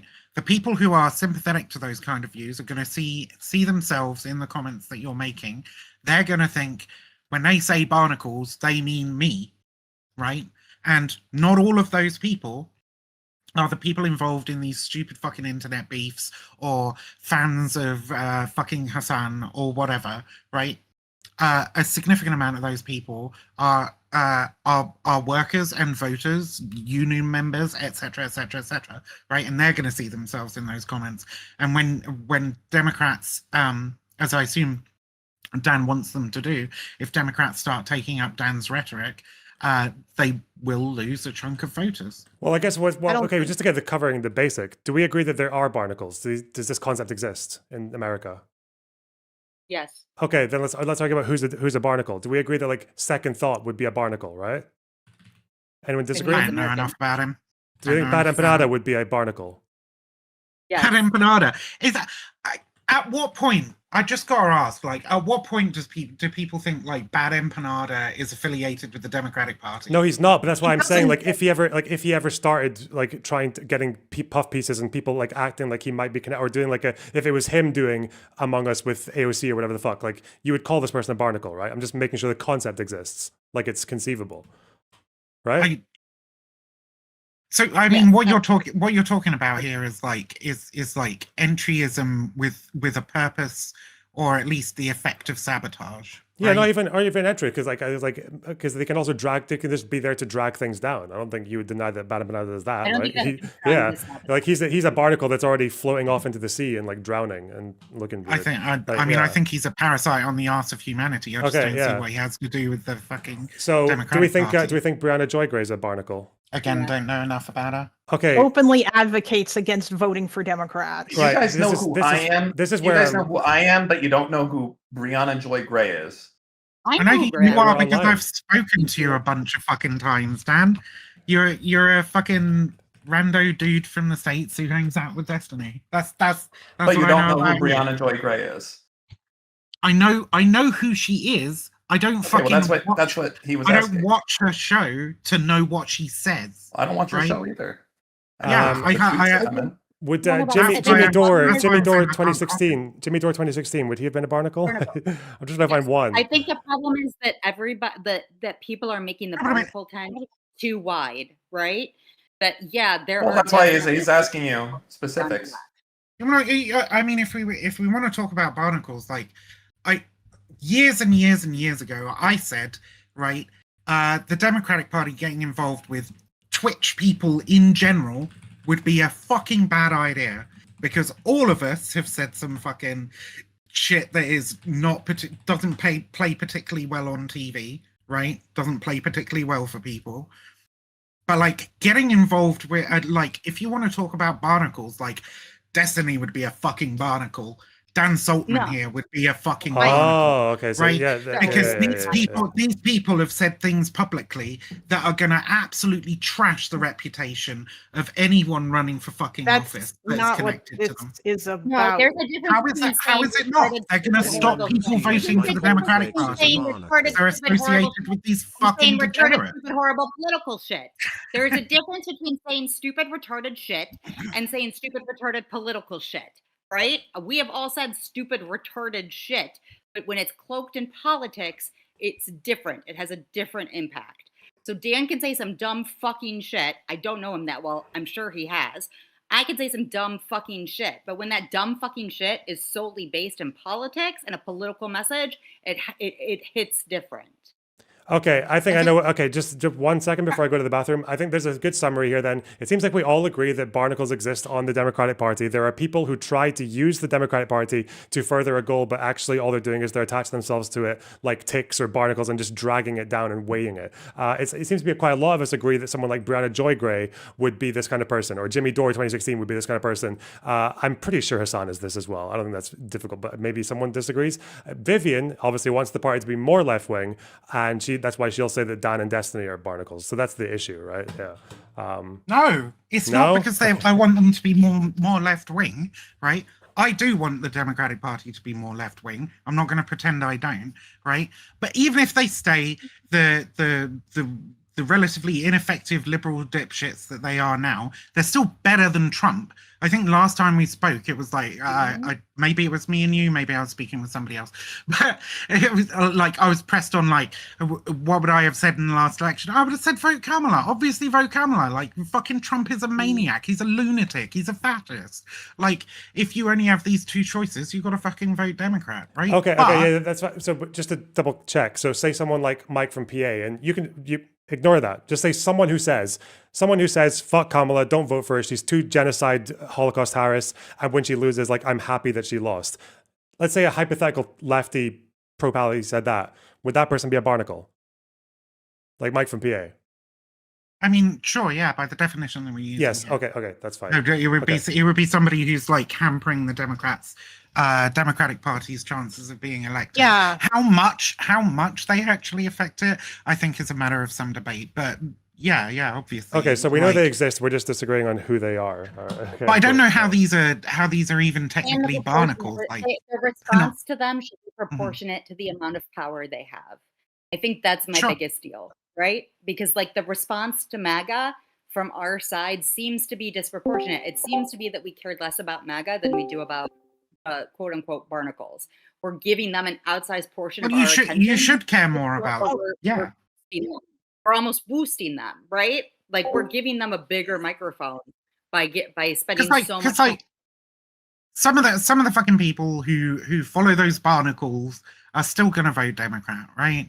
I just don't even see it as like that much of an issue. It's certainly not more of an issue than like getting the Democrats to actually stop being ineffective dipshits. Right. I think that the online media environment that is in the alt-right space, or the alt-right space, in the online alternative media sphere, all being like full of people on the left who just hate Democrats and don't advocate for voting for them, is a huge problem. And like, I'm going to also disagree with what you said, Vivian, about like Democratic politicians appealing to like Twitch people or online people or whatever. I think that the fact that they took so long to do it and that they didn't do it was a huge mistake, because people like Charlie Kirk and his going to college campuses and appealing to the youth and like the whole alt and like the whole like right-wing like alt media sphere was like a huge thing that helped. And I think that the fact that the Democrats don't have that, and instead that space how do they do it? How do they do it? Socialists. Because the problem that you have, right, is that I said specifically about Twitch and some of these larger creators, all right? You take Vosh and the fucking lollycock coarse penis nonsense, right? You take Dan and Destiny and all the fucking sex pestery, right? There's a whole bunch of shit there that like you could put that person out on a right-wing debate circuit and they'd do fucking amazing because the right don't give a shit. Right, but you put that in you associate that to a Democratic politician who's trying to get elected, and it really fucking hurt, and it really would fucking hurt them, because the left have fucking morals and standards, right? Even liberals, as much as I think you guys are fucking wrong, I think liberals in general care about like fucking equal rights, decency, fucking, you know, all sorts of things that we would agree on, right? And, things that would, if you look at a Democratic politician and standing next to him is a person who's committed multiple sex offenses, you as a Democratic voter are going to be fucking disgusted. You're going to be like, no, what the fuck is this? You know, you might still vote for them out of necessity, but you're not going to like it. I honestly, I don't know like the extent to which that necessarily matters in terms of like winning over the kids or whatever. Like, I mean, like, yeah, I half agree with you, but I would have to like find some sort of data or whatever to like. But apparently the kids don't fucking vote, right? Well, no, I mean, they don't. Older people are going to be really fucking upset by it. I mean, it depends on the older people. I think it depends. The problem here, though, is that like at the same time you can say that, but also like people like Destiny have been super effective because he was the one that did that canvassing shit. Now, obviously, that was before that all this stuff came out, but at the same time, like, I mean, it was after some other pretty fucking abominable behavior, but yeah, sure. Yeah, like I'm just saying, like the dude was not without his controversies at the time that he did that, and like I mean, it sucks that it was far leftists that tanked his whole thing in Omaha when he was trying to get like a liberal progressive person elected for mayor there, and like it got tanked because local politics is insane. Like, I mean, like the Georgia canvassing stuff and all that canvassing stuff that like with Progressive Victory and all of that stuff. Sorry, like, why did it get tanked? It was a long time ago. Because who did that? That was Mark Gudgel was running. He was kind of like a normal Democrat, and that thing got nuked. Why did that happen? Because of purity testing, it got nuked by purity testers on the far left, who basically dug up a bunch of shit that Destiny said. Well, what was? They dug up a bunch of shit that Destiny said. So, what was the actual fucking contention? Yeah, but the problem with that is that like they basically ensured that the Republicans. So we should hide it. We should hide it. We should cover. Destiny wasn't running. Destiny wasn't the candidate. Destiny Doesn't wasn't matter. the candidate. Doesn't matter. They dug up shit and fucked the candidate that would have been objectively better than the Republican. The candidate is a fucking idiot for not screening the people that he's fucking working with. That You should doesn't mean that vet he these is still fucking better than the people, and Republican. then you wouldn't be working with somebody like Destiny, would you? Shouldn't allow fascism to take hold because you don't like the person that the candidate happens to be. It's not about not working. liking somebody, okay? It It's was about the not liking. it's about the Let's values. be honest. This is all it's about about- who we like and who we don't like. This is online politics. It's about who we like the least, right? It's about I like this person. I don't more than fucking like I don't fucking like any of them, okay? I don't like the Democrats. I don't like Destiny. I don't like Trump, okay? I don't like fucking I like most of this space is toxic as shit and full of total fucking assholes, right? Yeah, that's why we're trying to evict people like you, so you don't have any say and you don't make any noise and you don't speak for us or anything like that. So I'm not claiming to speak for you. Yeah, but you kind of do when the articles about Hasan are coming on the New York Times and things like that. Yeah, you people kind of do. I already said Hasan's a fucking idiot, and you should have probably voted Kamala in the last election, right? Like, I don't know why you're trying to fucking associate. Yeah, but you're with just that a different. You're just a dipshit. different type of Hasan. That's all. Am I? Okay. In what fucking way? Well, I mean, you just said that Republicans and Democrats are the same. No, I fucking didn't. No, she didn't say that, but it was okay to kill. Open your fucking ears, Dan. Okay, sorry. Which is insane. That's my It's bad. insane to blame to assign Destiny's bullshit, the shady shit that he's done, the shady shit he said, and use it to tank a viable candidate that could have beat a much worse outcome. yeah, like that. Yeah, Mark Gutschel was a great when candidate. we ask like I'm gonna have to do Britpol because like this is the only fucking analogy I can think of. Maybe Lonerbox can help me out here, right?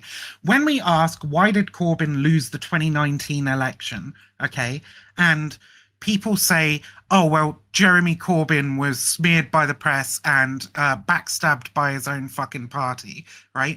Those people get very rightly fucking mocked, okay? They get shat on.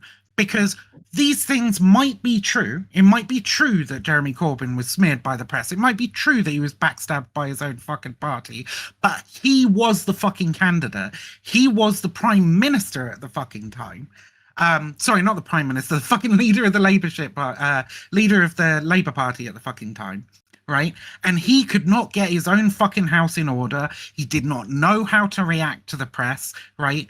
It was his fucking responsibility to run this campaign. He was leading it, okay? And it is the same for that fucking Democratic candidate who should have vetted the fucking people that he's working with. You know these people are out there. There's always going to be fucking anti-fans out there. Even if Destiny was the best person in the fucking world. Yeah, but that's not the issue. That's not the issue with Kamala. Destiny supported Kamala. If Destiny so did I. So did I. But I'm a barnacle who needs to be scraped. Yeah, but that's not the issue with. That's not the issue with the Gudgel thing, right? So with Corbyn, let's say, for example, the story of him laying the wreath for the fucking Palestinian terrorists from the Munich massacre. Okay, yeah, of course you would expect the right to dig up a story like that. They love it. My question would be that, let's say that story was unearthed from within, from a Labour Liberal candidate or group. You'd wonder, what was the purpose of them doing that? I mean, who knows? It might have been, given everything that was going on. Okay, so with the Mark Gudgel thing, why do you think a bunch of lefties decided to unearth and like to spread around the stuff about Destiny with the Rittenhouse comments or whatever? Why do you think they did that? What were they trying to achieve? I think the vast majority of them would have done it to spite Destiny. All right, I'm just checking. So what do you mean? What do you mean? Just checking? As in, like, if you were in charge of them, like if it was your decision, because you were making it sound earlier like, oh, you just shouldn't hide stuff. Well, not really. It's just that you have to, like, if you have a purpose of doing that, my guess is the only purpose in doing that and being part of a group doing that would be that to let the Republican win, because there's no left candidate, I think, challenging at that time. Was there? I mean, I would have brought it up. I would have brought it up to the candidate. I would have said, here's all this fucking horrible shit that has happened in the past. It's going to fuck your campaign if you're seen to be associated with this person. You should not associate with this person. So you should kick them before it arises and bites you in the ass, right? Like, but I don't think that you can I don't think that you can sit there and complain about these barnacles, because it doesn't fucking matter if you try and scrape off the fucking barnacles. Those people would have done what they did to Destiny's fucking canvassing campaign, regardless of whether or not you're scraping off the fucking barnacles, right? They would have still done it. It is your responsibility running the fucking campaign to make sure that the people that you're associated with don't have that ammunition, right? Like, sorry, they don't have that shit against their name. Well, right? that's not the point Don't about the associate barnacles. The with point people about who have that barnacles shit. is that they are obviously more damaging from within, right? Because that's the problem. That, like, if they're on the outside, then it's whatever. Like, because that's what I think. I think there is a level of popular online leftism in the U.S. that has gone to a point now where they are so disconnected and so vitriolic towards the Democratic Party and towards what the Democrats stand for. So that anti-democrat. they should be in a different party. They should be alongside the Libertarians, getting 5% of the vote and crying. Like, that's where they should be. But when they go into the Democratic Party, or when they go near it, then you get this problem where, and this is why I think like Hasan is a good candidate, because I can say quite clearly that he has this function of taking otherwise Democrat voters and social democrats and liberals at an early stage and pushing them away into being a barnacle. And I know that because he says that's what he wants to do. He says his ambition is to drag people with a lighter form of propaganda to bring them towards being basically fucking fleshlights for terrorists. Get them while they're young. Basically being leftists, yeah. that's what he would say, right? He would say he's trying to push them towards being leftists. But, well, Hasan's a fucking idiot. Houthi fundamentalism with leftist characteristics. Houthi fundamentalism. Yeah. I don't think Hasan is smart enough to know what Houthi fundamentalism is, and I think some of the rhetoric that gets thrown around about him by Dan in the school and by you just now, I think is patently fucking ridiculous. I think it's well over the top. You don't think he glazes Houthis? Oh my God. He absolutely does glaze Houthis, but there is a way that we can get rid of the barnacles and at the same time make sure that we're still addressing the actual real world threat that has real power, right? Yeah. Like this yes and no thing, this either or thing is insane. We can do both. Can I sorry, hold on. I just need to bring up one thing because I don't know if he has a lot of time.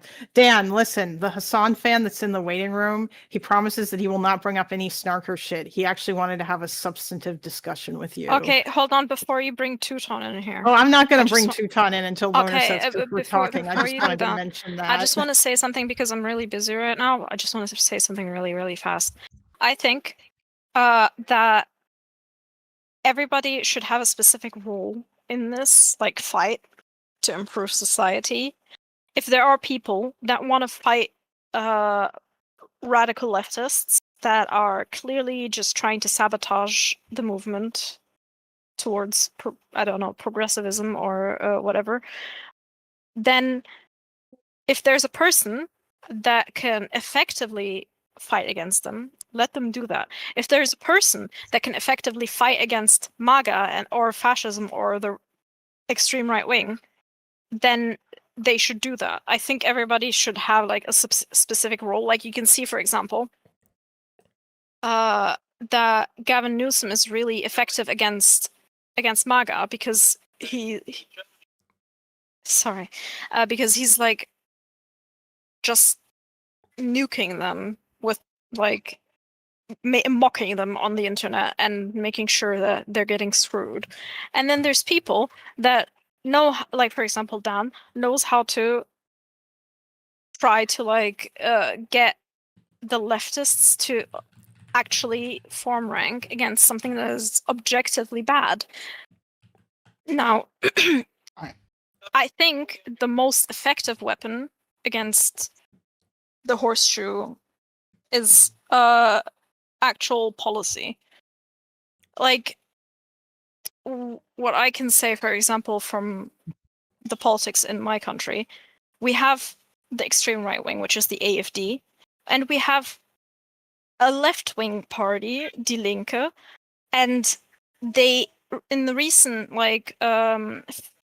federal election, they booted out the social conservative economic, like left wing in quotation marks party, because they went and they campaigned and they helped people, like people on the streets. They went on the streets and talked to the people that are really frustrated with the government, that are like mad at the government for the things that have happened, why they are living like basically like the government doesn't care about them. They go to those people and they help them, be it with social services or be it like actual monetary help, like financial help. Going there, telling them what policies. I agree with you. But we can't do policy in the United States until we fucking win an election, and until we fucking win an election big, because we You basically could promise some policy. I mean, the might thing have helped is, you with win the elections, last election if you did that.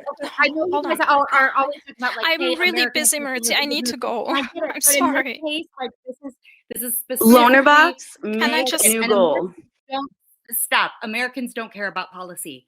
We don't. When it comes to our Maritza, elections, can I just finish my point? We don't care about policy. Yes, go ahead. Okay, the thing is, the election already has happened for you, right? And one thing that populists are really fucking shit at, they're really fucking shit at governing. Populists are really fucking shit at governing. And people notice this. And the people notice that Trump is not doing anything to improve their life. The people are mad at him. His popular, like his popularity is falling. It doesn't change how they vote. That's why you can put a piece of paper in front of Americans and say, and they will answer. Populists we want gun are their control, own. We want reproductive rights. We want voting rights. We want all of these things, but then they'll go vote for MAGA because in America we don't vote with our brains. We vote with our hearts.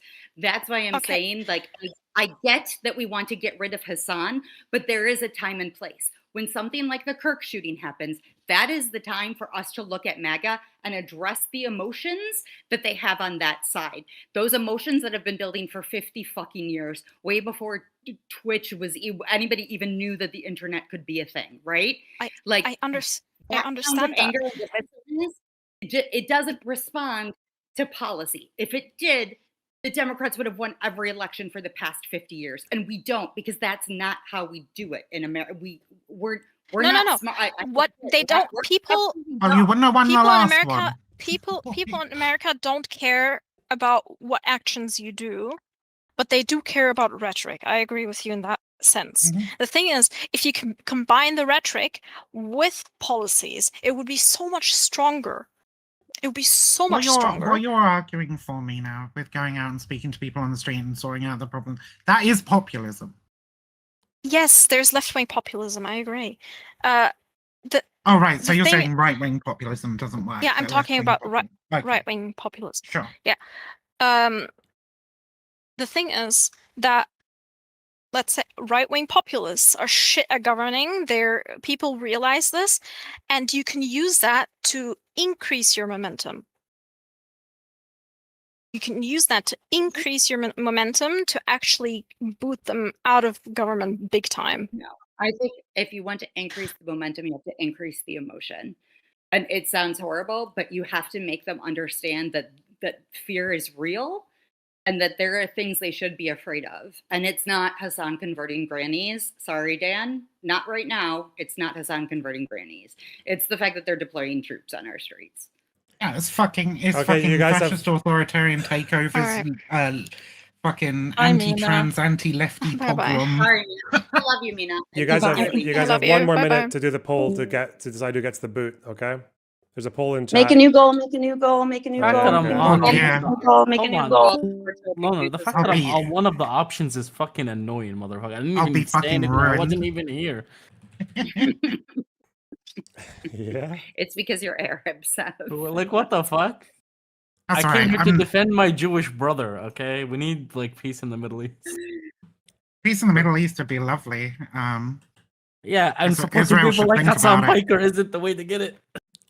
Israel should definitely think about it. Yeah. Don't ask anyone else I would have to to stop go. it. Just let them fucking keep going while Israel puts their arms down.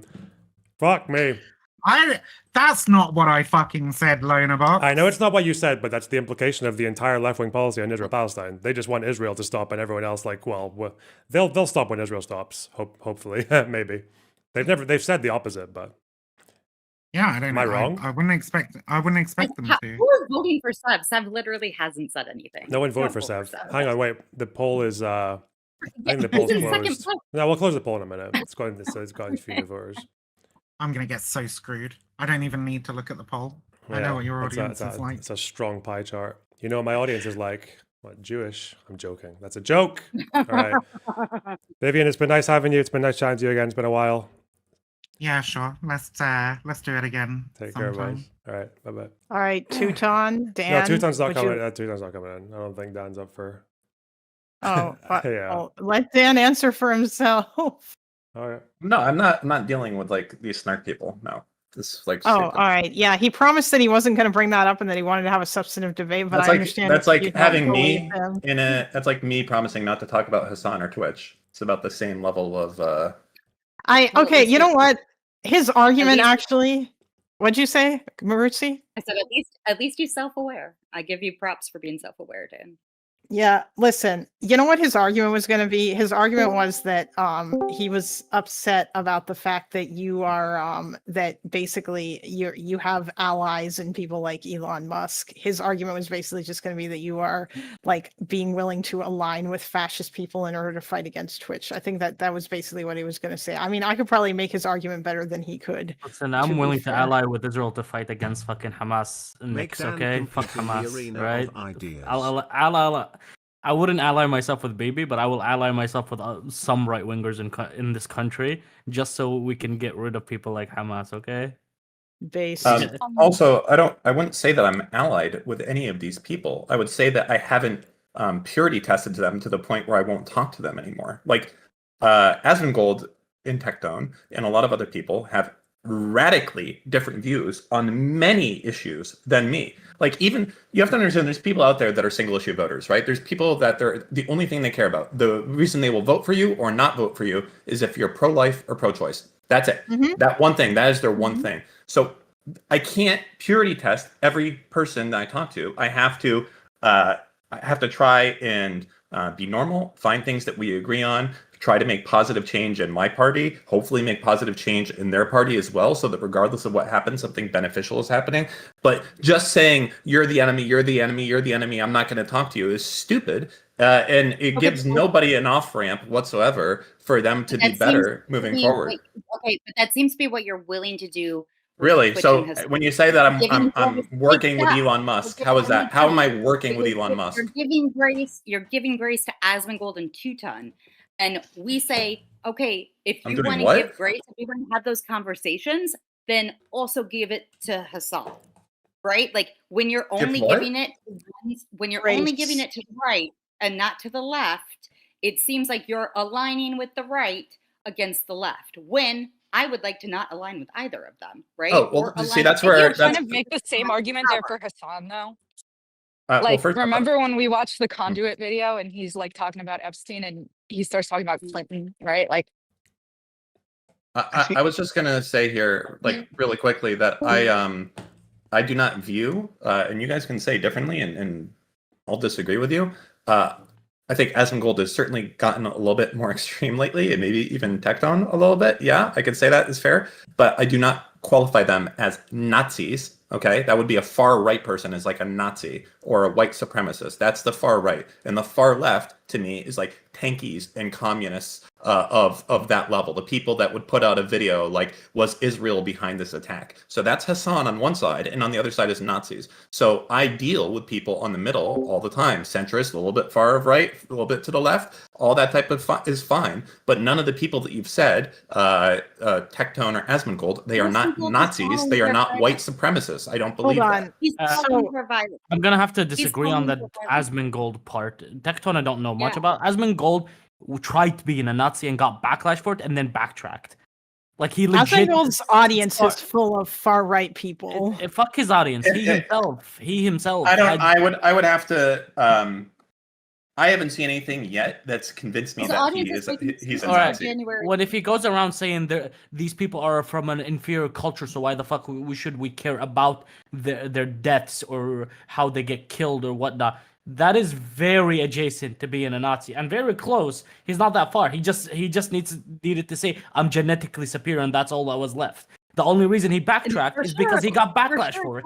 Well, we don't Talking know. about, like, Asmongold talking about putting people on a list because they told the truth about Charlie Kirk. Like, talking about if you don't listen, can we at least, Dan? Can we at least say that Asmongold is like maybe we can say Asmongold's like kind of dumb and he's just repeating what he sees in the mega. But can we at least say that you guys are Asmongold? trying? This is like, Hold on. I'm not. Can we at least say Asmongold is pushing Asmongold is fascist talking or like pushing fascism? If you don't want to call him a Nazi. The thing with Asmongold is that he is like, he's like flirting with like fascism at best, at most generous to him. Yeah, like celebrating when people get fucking deported, even though they haven't committed crimes and shit like that. Yeah, that shit's fucked up for sure. He's not in the same wing as like, with that. yeah, but he's not in the same wing as like your Fuentes's and like people like that, right? These are a bit different. No, exactly. no, but he's absolutely a like he's fascist. He might not be Maybe a I'm Nazi. seeing something different because I was the group of inferior people he was talking about. He legit said this group of people are inferior, so it's okay if they die. That's no, he did, and that's like the worst thing he said out of everything he's done, and he only backtracked it because he got backlash. I said, and I remember this. Remember we had this conversation, Loner, where we said, "Oh, if he changes his behavior, I believe his apology." He didn't change his behavior. He kept going on doing the same thing. He just didn't call people inferior anymore because he knew that is super like crossing the red line. But we both know he still fucking believes it if he keeps on the same behavior. Do you think Hasan's on the same level as Asmongold on the other way? Absolutely, on the other way. Absolutely. Okay, good. I agree. Everyone is talking about this as a point of principle, but I mean. But I think Hasan's farther, but that's fine. It's going to happen. You know, the man with the biggest bully pulpit in the world has chosen to notice Hasan. Everyone on the right has gone mad, essentially. They're going to do this. Frankly, I would rather they focused their crazy attention on Hasan, who I'd like to see gone anyway, rather than just going after random people. They're not going to stop at just Hasan. No, they're not. They're not. They're going. They're coming after all of us. Yeah, but they're not going to stop anyway. You know, you can't stop this. We cannot reason these people out of going on their mad, crazy, the left are all evil and need to be purged. I would rather channel it towards people I'd like to see gone anyway, because you can say that, but it doesn't matter because they're just gonna. Wait. Your implication is if they're gonna do violence anyway, we should encourage them to do violence to this group of people. That is not the point I want to make. The point I am trying to make is there are people that we should not be associated with on the left, but the rest of us, sane people, some of which are Hasan viewers, should all be included in attacking the people with real power. Right? And we can do that at the same time that we get rid of the Barnacles. But no, I'm not cool with being like, oh, hey, if they're going to be violent, let's just make sure that they're violent towards that group of people. I don't want them to be violent. No. I think they're on a mad... You know, they have discovered the joy of cancel culture once again, and so they're going to try to purge social media and Twitch and Christ knows what else. The thing is, absolutely nothing I or any of you or anyone else says can stop this. This is entirely happening in their head in a mad echo chamber run by the richest man in the world who is egging it on. The best we can do is hope that there's a silver lining to the damage, because it's going to happen, and it's just unfortunate. I mean, like, on the one hand, like, yeah, they are going to keep doing it. But on the other hand, like, I don't know that, like, it's more likely what they're going to do is they're going to make a bunch of people's lives worse. And some of these people are going to be, like, innocent people. Like that Charlie Kirk list shit, a lot of that is just bullshit. That, like anybody who said anything, it's not just people celebrating Charlie Kirk. It's even just people who point out the fact that there's more right-wing violence than left-wing violence. And they get put on that fucking list. But like, just because they're going to do it anyway doesn't mean that we should embrace the fact that they're going to do it to a particular group of people that we don't like.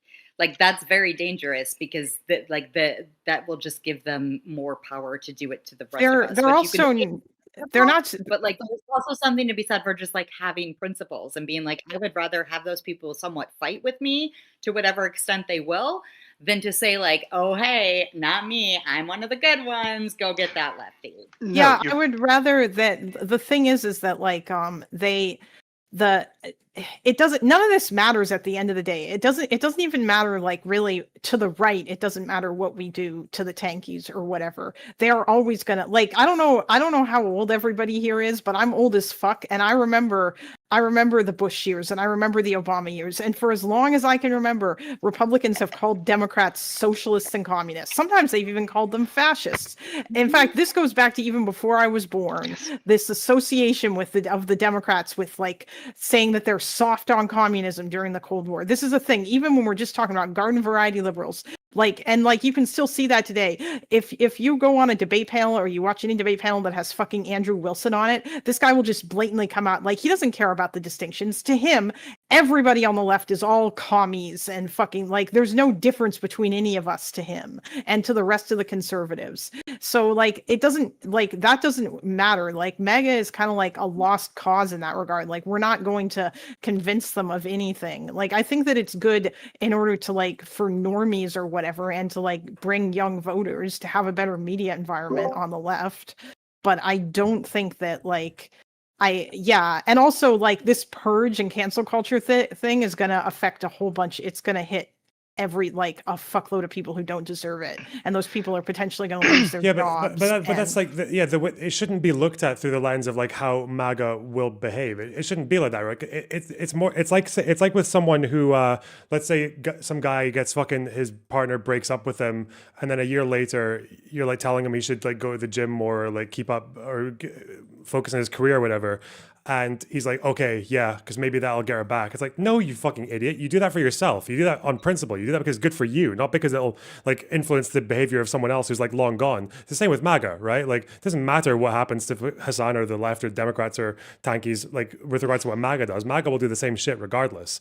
People in the Democrats should be rooting out or sweeping off the Barnacles or whatever for their own benefit, not for exactly. That's what I'm MAGA saying. anyway. We shouldn't do it because of MAGA. We should do it because that we need to get better, or, like, we need to, like, do better in the alt media online space. And also, like, we don't want these people in our movement because that they are not, like, they're not part of us, you know, like, and they don't want the same things that we do.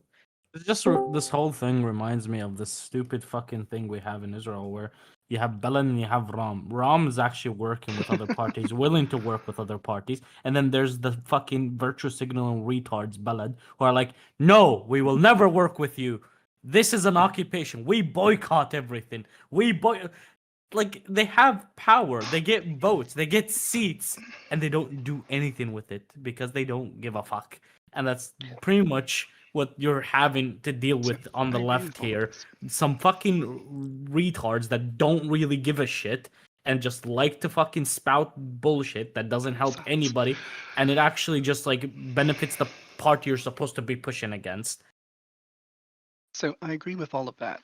And to be clear, I mean, I think the Democrats should have jettisoned Hasan, and people, well, Mike is the obvious one, in his orbit long ago, because they've always been massive liabilities and frankly crazy people. And the argument that, well, they have huge audiences and they can direct people towards the Democrats isn't really true. I think, to be honest, on balance, they have convinced more people not to vote Democrat than to vote in that direction.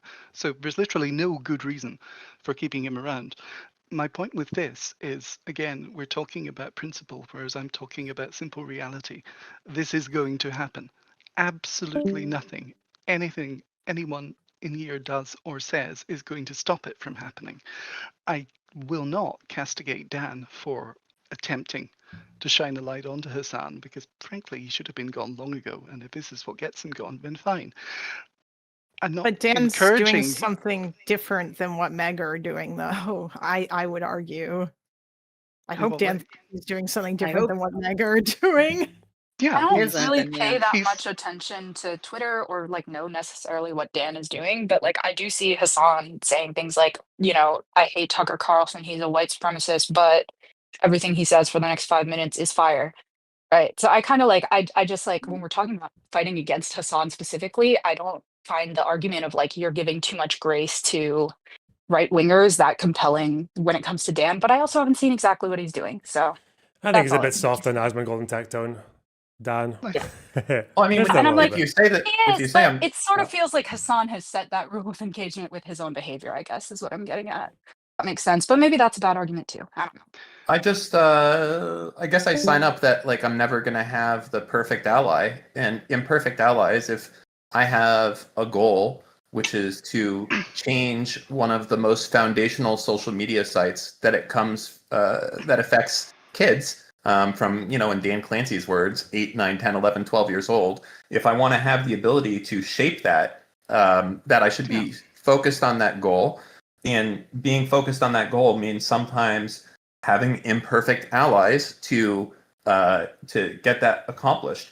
I don't think that means that I'm going to cookouts with these guys, and I'm not pushing any of their narratives. And I've had no communication with Elon or any of these other accounts that have retweeted me or something along those lines. I don't think anything gets accomplished by me being like, how dare this person retweet me? I hate this person. They're worse than this person. And that might be the case with some of these people that have retweeted me, because there's been Nazis that have retweeted my post against Hasan, and I understand that is bad, and those people are worse than Hasan. But like, what is it accomplish for me to go up and do that? If the goal of this is to have a safer Twitch that is more respectful to all people and not just those that are on the left-wing political spectrum, I think that me trying to attack everyone that doesn't fit my purity test does nothing. It literally Okay.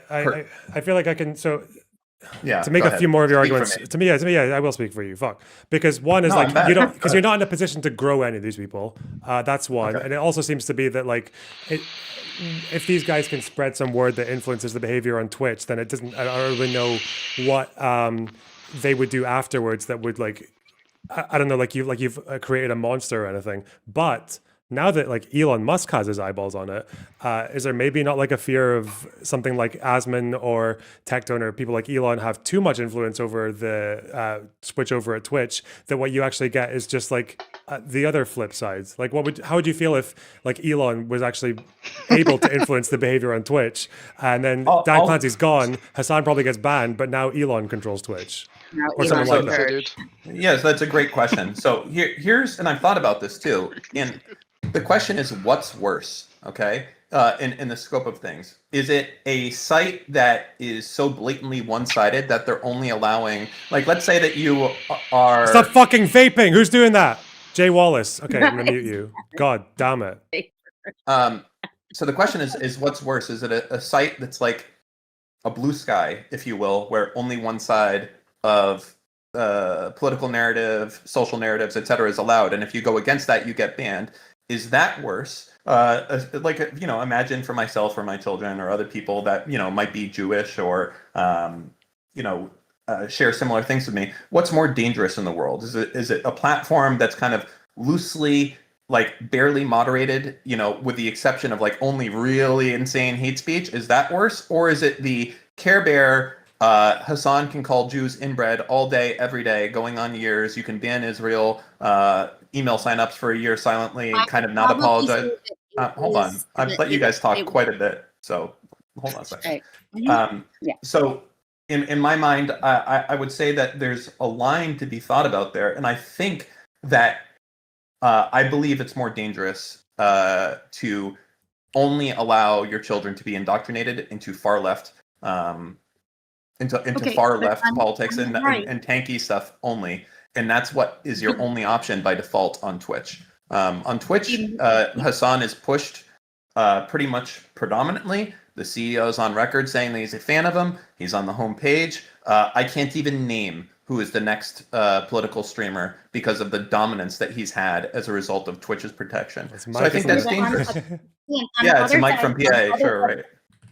On the other side of that is Elon Musk, who not only runs around doing Nazi salutes, controls the largest social media platform and was next door to the presidency, who destroyed our bureaucracy, who cut all of all of our internal structures and our institutions. It would be like Hasan on meth running the presidency on the other side. Now, I'm not saying we have left saying people on Twitter though. They're not banned off Twitter. Whoa, wait, stop. Simple question. Wait, you got stop. Hey, stop. Gonna narrow it. Just make it a simple question. Would it be worth getting rid of Dan Clancy if Elon Musk took charge afterwards of Twitch?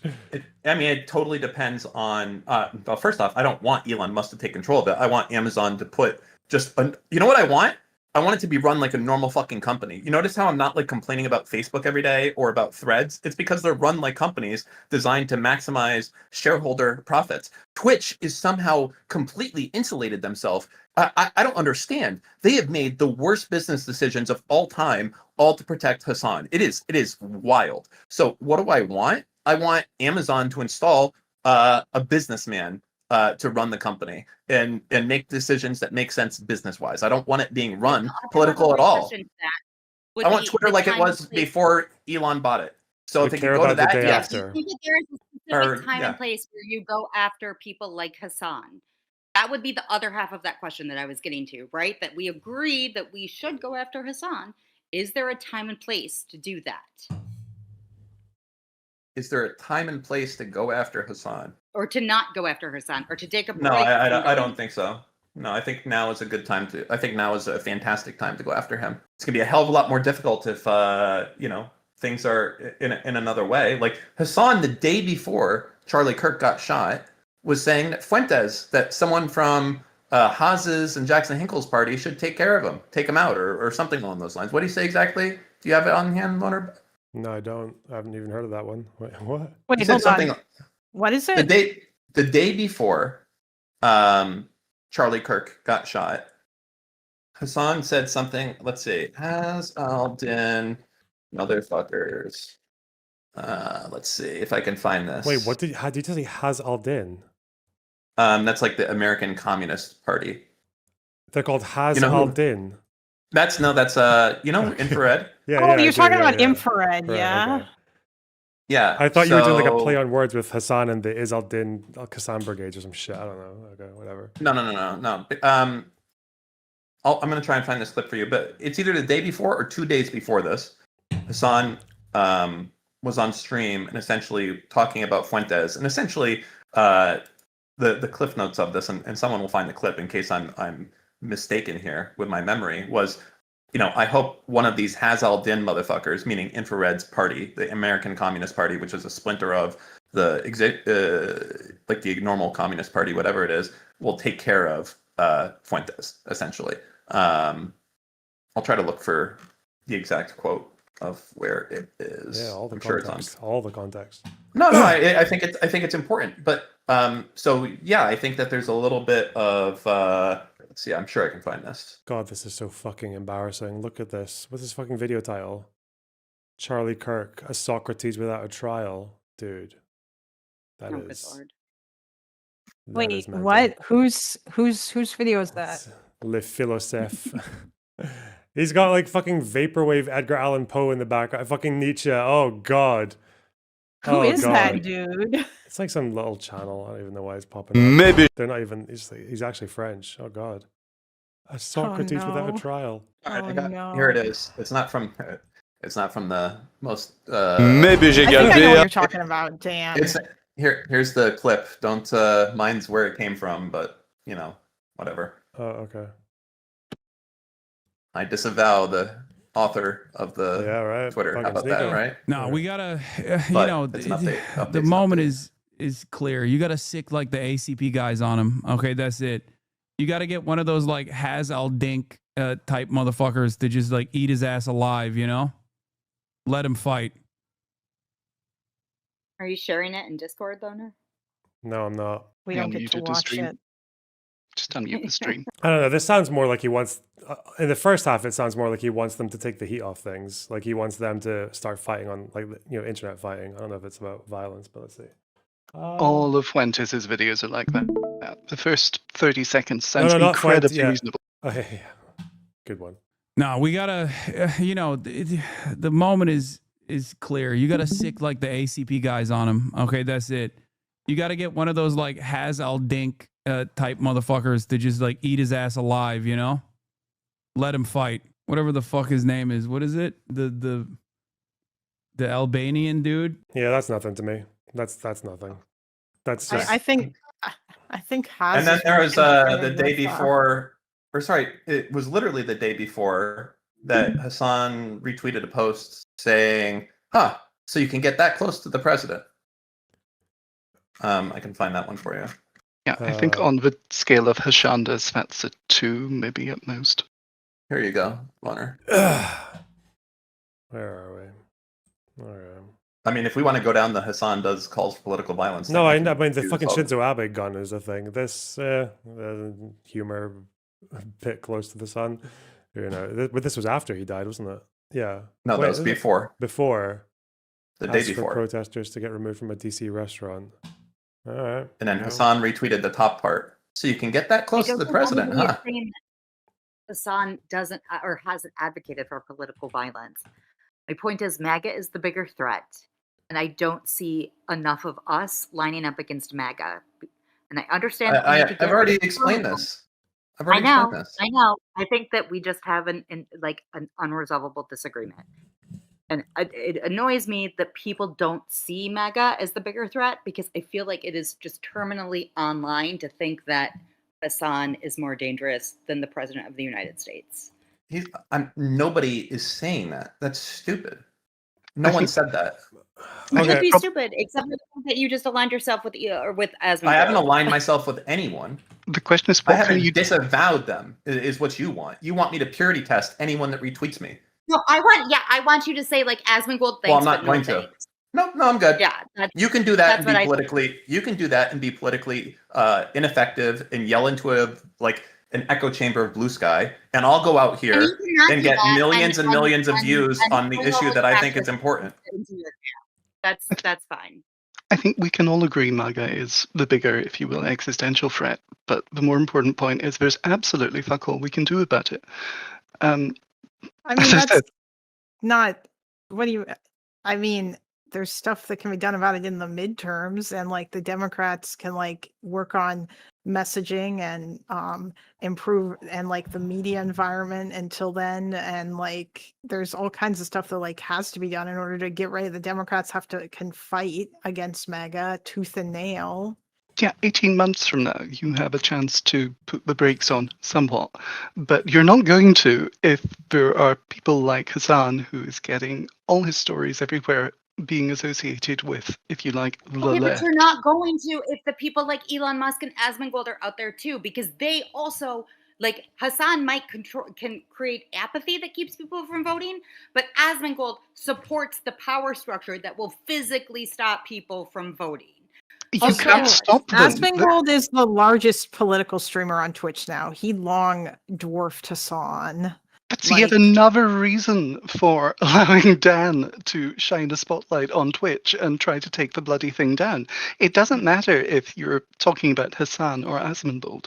I mean, they're I both think that antithetical to the Democrats. I think, actually, you know what? I think that it's entirely fair to say that, like, based on Twitch's TOS, both Asmongold and Hasan should be banned on Twitch because they have both said crazy shit that have broken TOS. So if we all agree that both the biggest streamers on Twitch are absolute catastrophes for liberal democracy, what is the problem with looking one at is this? actually supporting the power. One is actually supporting the government, the people who have the actual power right now. But one you're is saying- helping prop up a fascist regime.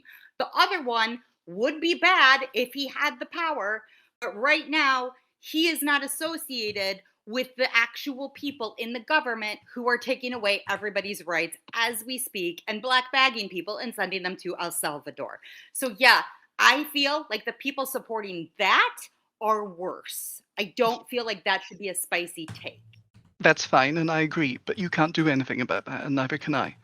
We have absolutely no influence on the Republican Party. Like, the point of you being in this conversation right now is useless. No. Your answer to Okay, guys, there's a new is- poll. There's a new poll. If you want to leave No. now, you can. Otherwise, we're gonna get a new boot poll. Okay, it's going up. It's going up. I'd like to just throw something in here. Is that Can I the defend passion? myself first? Yeah, sure. I'll be right back. Use the restroom. Go ahead. The claim is that what we can do is create some structure for the mid-Dems to try to stop MAGA. That's fine. There is very little you can do about them until then. And if you are trying to present the Dems, if you are trying to present the Dems as a credible alternative to MAGA, then you're not going to manage it if the face of the Dems among young people is Hasan, and he has his PR company churning out articles in all the major media outlets saying, look at this guy, isn't he great? Your suggestion is we go after MAGA by going after MAGA. No, I'm saying you can't really go after MAGA right now.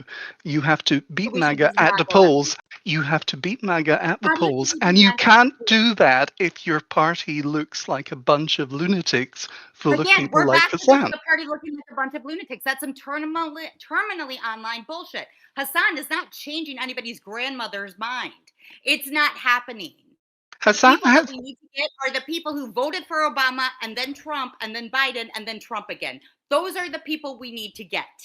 Yeah, as far as the party goes, the party. Wait, yeah, the party. Listen to Hasan. They don't know who the fuck Hasan is. As far as the party goes, the party's done like what was the party's response to all this shit with Kirk? They were all well behaved. It was all well behaved shit. And actually, even there's been a bit of bite in the sense that we've had like Warren and I think Newsom as well, just being like, wait, what? You want us to tone things down? No, sorry, Mr. President. Yes, after you, buddy. No, I think I think they're generally going in the right direction. But you can't just wait till the polls. Surely, like you have to affect messaging. And right now, it seems like there does need to be a lot of calling out of the fact that like. I think there should be a very central message right now that's not really being cultivated, which is that it should be Trump. Like Trump should be the one to tone down his own side, like before anything else. Like, yes, absolutely. And you can't do that for him. I mean, that's what I'm saying. Trump and Musk together have the two largest pulpits in the world and the largest audience and the broadest reach. And they're both saying war, war, war, fight, fight, fight. And you can say, well, we disavow all this. We don't want, but these people aren't listening to you. They're listening to Trump and Elon. The only way out of this for sensible people is to beat them at They're listening to Trump and Elon. Why are we not going after Trump and Elon? Because they're not listening to you. You have to actually win things if you want them to listen to you instead of Trump and Elon. And you're not going to do that. Nothing happens. All you're saying is nothing works. They're listening to Trump and Elon. You can't do anything. They're listening to Trump and Elon. It's just, you're just going in a circle. If your solution is nothing works, so just let them kill Hasan, that's fucking insane. No, For the fifth that's not time, okay. For the fifth time, my solution is beat them at the ballot box in the midterms, which you're not going to do. And you're saying... But then you're saying there's nothing we can do about it. You're not making an argument. You're saying this is what you should do, but you can't do it. This is what you should do, but you can't do it. You can't do it right now, no. Why are you having this conversation? If we can't do anything, if you start everything by saying you can't do anything, then how are you saying you have to beat them at the ballot box? Those are two. You can't square that circle, bud. Either there's a way for us to beat them at the ballot box, or there's nothing we can do. Which is it? The way to beat them at the ballot box is to make the party credible by kicking out the person who you think nobody knows, who had articles in the Washington Post and the New York Times and the New Republic and Rolling Stone yesterday. Stop shouting, It's somehow affecting the people that actually vote. Then we're back to the retarded point that you guys are making, that a couple of puff pieces about Hasan in the New York Times is somehow swaying suburban soccer moms and grandmas into voting for Trump. It's making that is insane. People offline, normies, don't know who the fuck Hasan is. They do after Elon Musk retweeted a clip of him saying kill a bunch of people. Trump won the last election. Hasan was not the reason Trump won in 2024. He wasn't the reason Trump lost in 2020. And he wasn't the reason Trump won in 2016. Hasan has not affected the fucking electorate. That's delusional. Well, hold on. No, it's not. It's not delusional. I think that Hasan probably had some impact and that he contributed to voter apathy. But to say that, like, he drove people away from the Democratic Party, no, the thing that drove people away from voting for the Democratic Party was because they were the incumbents and because inflation, and people voted based on vibes that the economy was worse or something. And like for some people, or for a bunch of people, it was worse. There are a large number yeah. of people Vibes. who It's a very really, liberal, really privileged position there. Well, the polls are in, by the way, guys. You got like 1 more minute on the polls. I mean, let's not forget that Trump only won Pennsylvania by 1.7%. Like, if that was the other It was way, not Hasan. if that was the other way, I mean, 1.7%. I mean, Well, no, I think the main place where like the people, the cancerous, or the let's like the pro-Palestine crowd people mattered was in like Dearborn, Michigan. I think that was mainly the place. Like otherwise, like we don't know, because the majority of people polled, like people talk about the Gaza thing. That was like no one gave a shit about that. Like the majority of Americans didn't care about that. That was like at the bottom of the list. Foreign policy stuff was at the bottom of the list for most people. I think that Hasan contributed to voter apathy among young people. But a lot of the times young people don't vote anyway. And like I feel like like Hasan just did not help with regards to that. But I mean, like, it was an incredible. It was really close. But that's like a whole ecosystem question though, because like you can maybe hypothesize that it helped Trump at least a little bit, maybe.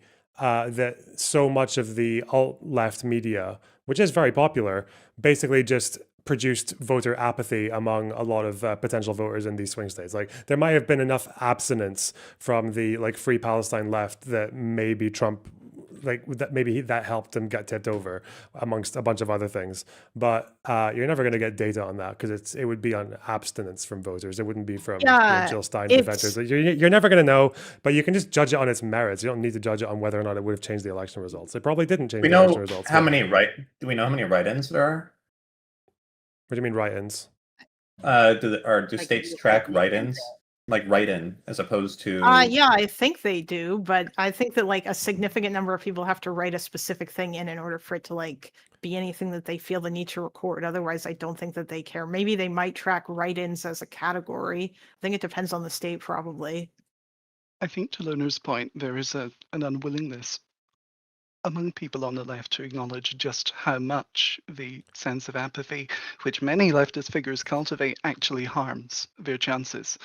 I mean, people can say, yes, Hasan spends 3 years telling everyone they're both the same, they're just as bad, genocide. No, I agree. Yeah, but the answer to that isn't to say, well, it affected or it helped Trump get into office because I'm just going to assume the abstinence numbers were high enough to do that. No, the argument you make is that this alt-left media is growing. It might have had no influence on this election, but does that mean it won't have any influence next one or the one after? Like alt media is only going to grow. It's only going to get, these audiences are only going to get bigger. So you might as well deal with it now. But yeah, fuck. And also, it's not just young people. Like, there are tons of people, obviously, who watch, like, alt media of all different types of ages and who get, like, their news exclusively from that. I mean, hence the whole, like, the QAnon Facebook boomers who get all their news exclusively from, like, fucking right-wing memes on Facebook and stuff. And, like, that's, like, a pretty large portion of people, or at least it's some portion of the Republican Party. Yeah, so like it's not just young people, but Hasan primarily seems to be appealing to young people. And yeah, I think that that's not good, but at the same time, like, yeah, we have to be fighting against the fascist and like we should get rid of the Dems we should get rid of the Dems. We should get rid of the commies because that they don't belong in our movement, but not because that MAGA will. Oh, fuck, there was something else. The thing about like people are going to listen to people, I assume, are you talking about independents? Because MAGA is going to listen to Trump and Elon even after they're out of power, if Trump is still alive, if he makes it to the end, if he doesn't have a heart attack. Well, before you answer that question, Maruzzi and Jay Wallace, you've been voted out. I'm very sorry. It's been good having you guys. Thank you for having me. All right. I love the chat. Bye, guys. Bye. Okay. Who's this? With the perms? Oh, it's Mugbug. With the perms, yeah. Maruzzi? Really? You're kicking Maruzzi? The only opposition? Are you fucking insane? Which means the only opposition you kick the one? There are more people coming in. There's a fucking I'm yelling at your chat. I'm yelling at your fucking chat. Jesus Christ. What a cult of fucking misery you've made. You've all given up on fucking winning. You've decided that it's so impossible to reach any of the 77 million people that voted for Trump that all you do is scrape barnacles off of your sinking fucking boat. It's embarrassing. You have absolutely no hope to give anyone. You are literally all just internally snarking yourselves to death. You have so little to do with productive value. This is fucking embarrassing. What are you talking about? Who in here is like against fighting, or like who thinks that like you think that like when I say mega, I'm not talking about all 77 million people who voted for Trump. I'm talking about the hardcore like Republican base, the like what are they like 15 to 20% of the country? Those are the people that I'm talking about. Not all of those. If that's the thing you're focused on, why is all of your focus on Hasan? What percentage impact did Hasan have on the election? All of our focus. Was on I don't care about Kalinda. Dan, what percentage impact did Hasan have on the election, do you actually feel? Oh my god, why are you so loud and passionate? I'm like a loud guy. I know the passion. Stop, terrible. stop. The anathema for a fucking liberal. Okay. Stop what yelling. percentage impact did Hasan have? What was it? I don't know. What percentage did Twitch have as a whole? It could be significant. Maybe enough What's your to significance? move. Single digits? Double digits? Maybe enough to move Pennsylvania. Enough to move Pennsylvania. Enough to move a state. You think Twitch had that impact? Could have, yeah. One of the largest streaming website. Sure. So you think the most valuable impact? Because remember, it's not even 1.7%. It's just enough to maybe take it away some from Trump and then get some who wouldn't vote to vote.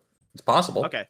So you're entirely focused on swing states. You have no interest in trying to appeal to the rest of the country. It's all about gaming the tactics in order to try and get a win, eke out a win over the swing states, right? That's the plan. No, that's your plan? No. My plan is then? to have. Okay. My plan, as I said before, is to change the way that things are at Twitch so that extremists are not the ones that are getting platformed and have protection from the website. Okay, and these are the extremists you're more interested in focusing on than the extremists on the other side. You've said already that Asmongold is not as big of a problem as Hasan. You said that earlier. I said that they both have. They're both. I think Hasan is more of an extremist than Asmongold. I would say that much for sure. And I guess I would also the impact part. What do you mean? You think Hasan has a bigger impact than Asmongold on the election? Well, I mean, to be fair, Asmongold didn't really go full crazy super ultra mega until after the election. I'm pretty sure. Like he was kind of like his political, like didn't his content become entirely 100% political after the election was over? Yep, but we don't want to talk about that. He's talking about as if it happened today.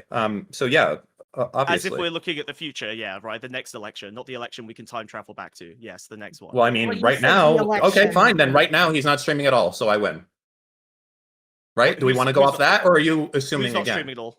Asmongold. He's taking a break. He said he doesn't know when he'll be back again. He's dealing with his dad. Maybe he doesn't stream anymore. Maybe it's just YouTube now. Okay, if Asmongold's quit and he's never going to stream again, then you win. Absolutely. If Asmongold never comes back, you are totally right that he'll have no more future impact on the election. Is that really what you're banking on? I'm not banking on anything. I'm only going off of what I know is what was, because I go off of what was the past. And in the past, I feel like Hasan was a negative influence, not only on the youth, but on the election, on the country, on everything as across the board. Yeah, let's you think Hasan was hypothetically. hold on. You think that Hasan was a 100,000 vote influence on Pennsylvania? I think Twitch was. Twitch was, but not Hasan. What percentage of Twitch would you attribute to? You're asking me to give impossible things. I can't say. I'm asking exactly. you to give an opinion on your expertise. I don't know. You're Okay. the Twitch and Hasan expert in this room. Okay, so I'm asking you to give the closest to a correct answer that you feel capable of giving. I'm not going to hold you to it. I'm not going to. A ballpark is fine. I don't know. I would have to think more on it. I don't know, because it's not just each person, right? It's how much has Hasan kept people from voting? Because remember, again, he was someone who refused to endorse Kamala, and even went so far as to say that she was doing a genocide in Gaza would be the same as Trump in Gaza. And of course, his content had been 24/7 about the genocide. So there could have been a huge amount of apathy there. Now, how many viewers, distinct, unique viewers, does Hasan have over the course of a month? It's hard to say. Like, let's take a look at his how many followers he has, I guess, on Twitch, and we'll go from there. Yeah. So we'll assume all of them are in Pennsylvania for your sake. Go ahead. I mean, we can do it. So he has 3 million followers on Twitch, and that's of people that have created Twitch accounts and have logged in there. That's not counting YouTube viewers, anything like that. So let's see, what percentage of population in the U.S. is from? Wait. Hold on. Actually, Dan, wasn't there a bunch of polls that were done of Hasan's audience a while ago? I mean, like, maybe wouldn't that be perhaps a better, because otherwise you're not, like, I mean, I know this is just a hypothetical, but Well, we can't really trust any data Well, there. 'Cause if you do a poll in Lonerbox chat about how many of you have, like, you know, had sex with 50 women, it's going to be 90% of the chat. So, yeah, but I'm talking Yeah, but I about would like believe where that people poll. are from and what like most of the I would imagine most people aren't lying on like polls about like, are you So- American? Are you know? So if we just go off of follower stats, 4% of his follower base, it's 120,000 people, just on Okay. Twitch, not And counting we're YouTube, assuming that 0% not counting of these logged out. people voted for Kamala Harris, even though Yeah, his son not also counting voted for logged Kamala out Harris. viewers, not counting So- anything else, not sure. counting the people We're- that they talk to, not counting 0% voting rate. the All of family these members people that they're do not related vote. to, Right, not counting Dan? the phone call. All of these I mean, people do not vote, right, Dan? Well, you're trying to distinct it 0%. down to one number, and I'm I'm just telling you asking. that there's a network effect off of it. No, I didn't say that 0% of them vote. You're trying to segue this into a very specific path, and I'm telling you that it's not just them as a specific person, okay? It's also how many people did they go out and say, you know what, you shouldn't.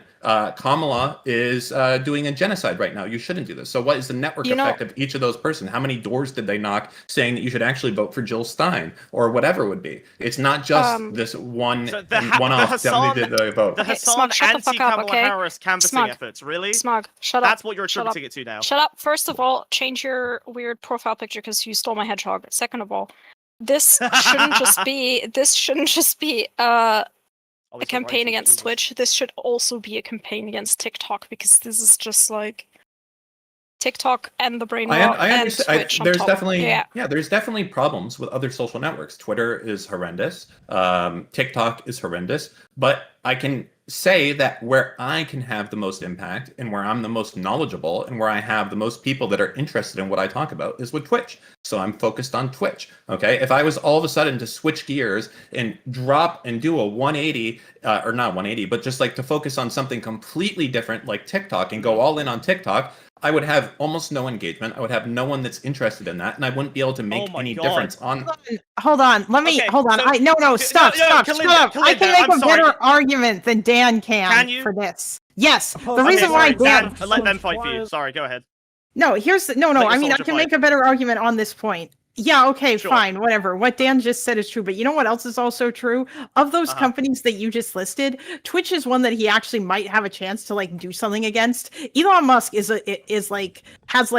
gazillions of dollars. There's no like influencing. He can do whatever the fuck he wants with Twitter and you're not touching him. And TikTok is owned by a company that's from fucking China. And that's like a whole other thing. So remember when I said that you are so fucking doomer that you've so given up on actually having any direct impact that you are only focusing on things that you can do internally with absolutely no regard for the actual greater impact. Every time someone questions Dan on what he's doing, he falls back to one of two positions. Either, well, actually, you're right, Hasan isn't that big a deal. I think it's Twitch overall. But then you attack Twitch, he goes, well, Twitch is obviously less important than the other things, but it's the only thing I can do. Wait, when did I say that I'm Twitch just is a less little guy. important to the other things?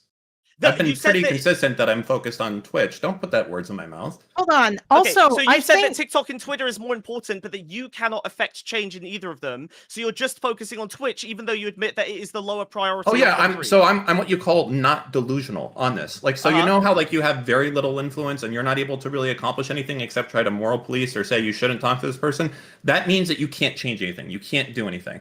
I'm willing to have imperfect allies to have a effective goal of being able to change something like Twitch, and I think it's a reasonable goal of being able to do. I think that I can change Twitch. I think that if I am able to continue down the path I'm doing, to expose how they have hypocritical policies, how they've done things in the past that are just inexcusable. The CEO says that they want to have young kids on the platform, all this stuff. I think I can have an impact on that. And I think I can make this a better platform for people where extremism is not rewarded. And that's something that I can do. I can't do that for Twitter. I can't do that for TikTok. If you ask me to flip overnight and give me that level of power and influence over Twitter, or over TikTok, I would, but I do not have that level of influence. I don't even know if that influence is possible for some of the reasons that were just said, because Amazon owns, sorry, not Amazon, Twitter is owned by someone that can just run it in the loss forever. Amazon is a public company and they have to answer to shareholders, and Twitch is something that is losing money. And if it continues to lose money and advertisers continue to bail, and all of a sudden it starts affecting Amazon as a whole, and now, oh shit, they can't get that AWS contract worth billions of dollars because of some bullshit off of some other department,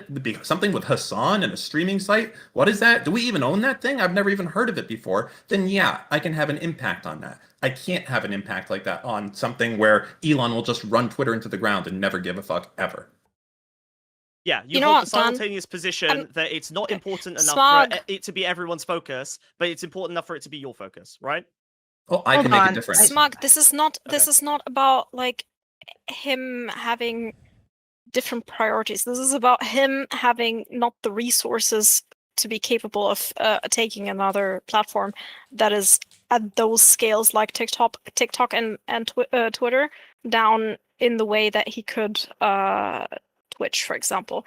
The thing is, I think you should try to find other avenues in which you can do those, Dan, because there are other institutions that are fighting a similar fight as you are, like, for example, the EU, right? And you could co-opt.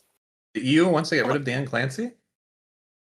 No, the EU wants to get rid of TikTok and Twitter and the way like they want to restrict social media. Yeah. Yeah, but I don't want social media to be restricted. Okay, I'm a free speech. This is about misinformation, about foreign interference, stuff like that, right? This is about protecting people, like, for example, children that are on these social media platforms, to not get like their brainwashed. And I think you should. Sure, that's good. I think you should find a way to have a contact with the EU. Like, there's representatives and stuff that you can talk to. I think this could be a fight that is more productive than just yelling on the internet. No, people keep saying for a long time that I'm not doing anything. It's nothing burgers, nothing's happening. But they say that, and then they simultaneously are screaming at me because Elon Musk is retweeting my posts and they're getting tens of millions of views overnight. You can't have it both ways. What I'm doing, for the most part, is working. Okay? I'm bringing attention to what Twitch is doing, and I'm doing it in a way that I know how to do, and I can do it. And that's it. And I can do it with this one thing. I can't do it for Twitter. I can't do it for Facebook. I can't do it for anything else. I can only do it here. Twitter. And I can only be a drop in the bucket. It's not just me. Like, I can do things like I can make posts, I can give knowledge about what's going on, but I am limited by the effectiveness of the followers I have and the message that I can spread. And in the end, it relies on imperfect allies. I just want to ask. I just want to throw something out there, like on the basis of like what Smug had been saying before. Hold on, I gotta stop. I gotta stop because this is something I see in chat. I only want Hasan's speech restricted on social media. That's not true. The reason I push for Hasan to be banned is very specifically because Twitch has unequal enforcement. If you ask me to change it, it would be that they would just equally enforce the TOS, and I stand by that every day, but they do not. Okay? It's the type of thing where Hasan can go and call Jews inbred for a year. He can go and say that if you have a positive feeling about Israel, you shouldn't be able to walk a dog. He can do political death threats and nothing happen, but someone like Tectone calls someone fat and they get banned. So that is the fact. So here's the thing, Dan. At the same time, I mean, like, I'm sure that you agree that Asmongold has said things that violate TOS as well. Yes. I remember him getting banned for a month for one of them. But other things that he does not get banned for. Also, that was like a while ago. I think that was before he surpassed Hasan. I think that since he surpassed Hasan, he hasn't been banned. And I'm sure that, and he said has he not said all kinds of like crazy shit since then? Like, I don't know. It's very hard to understand.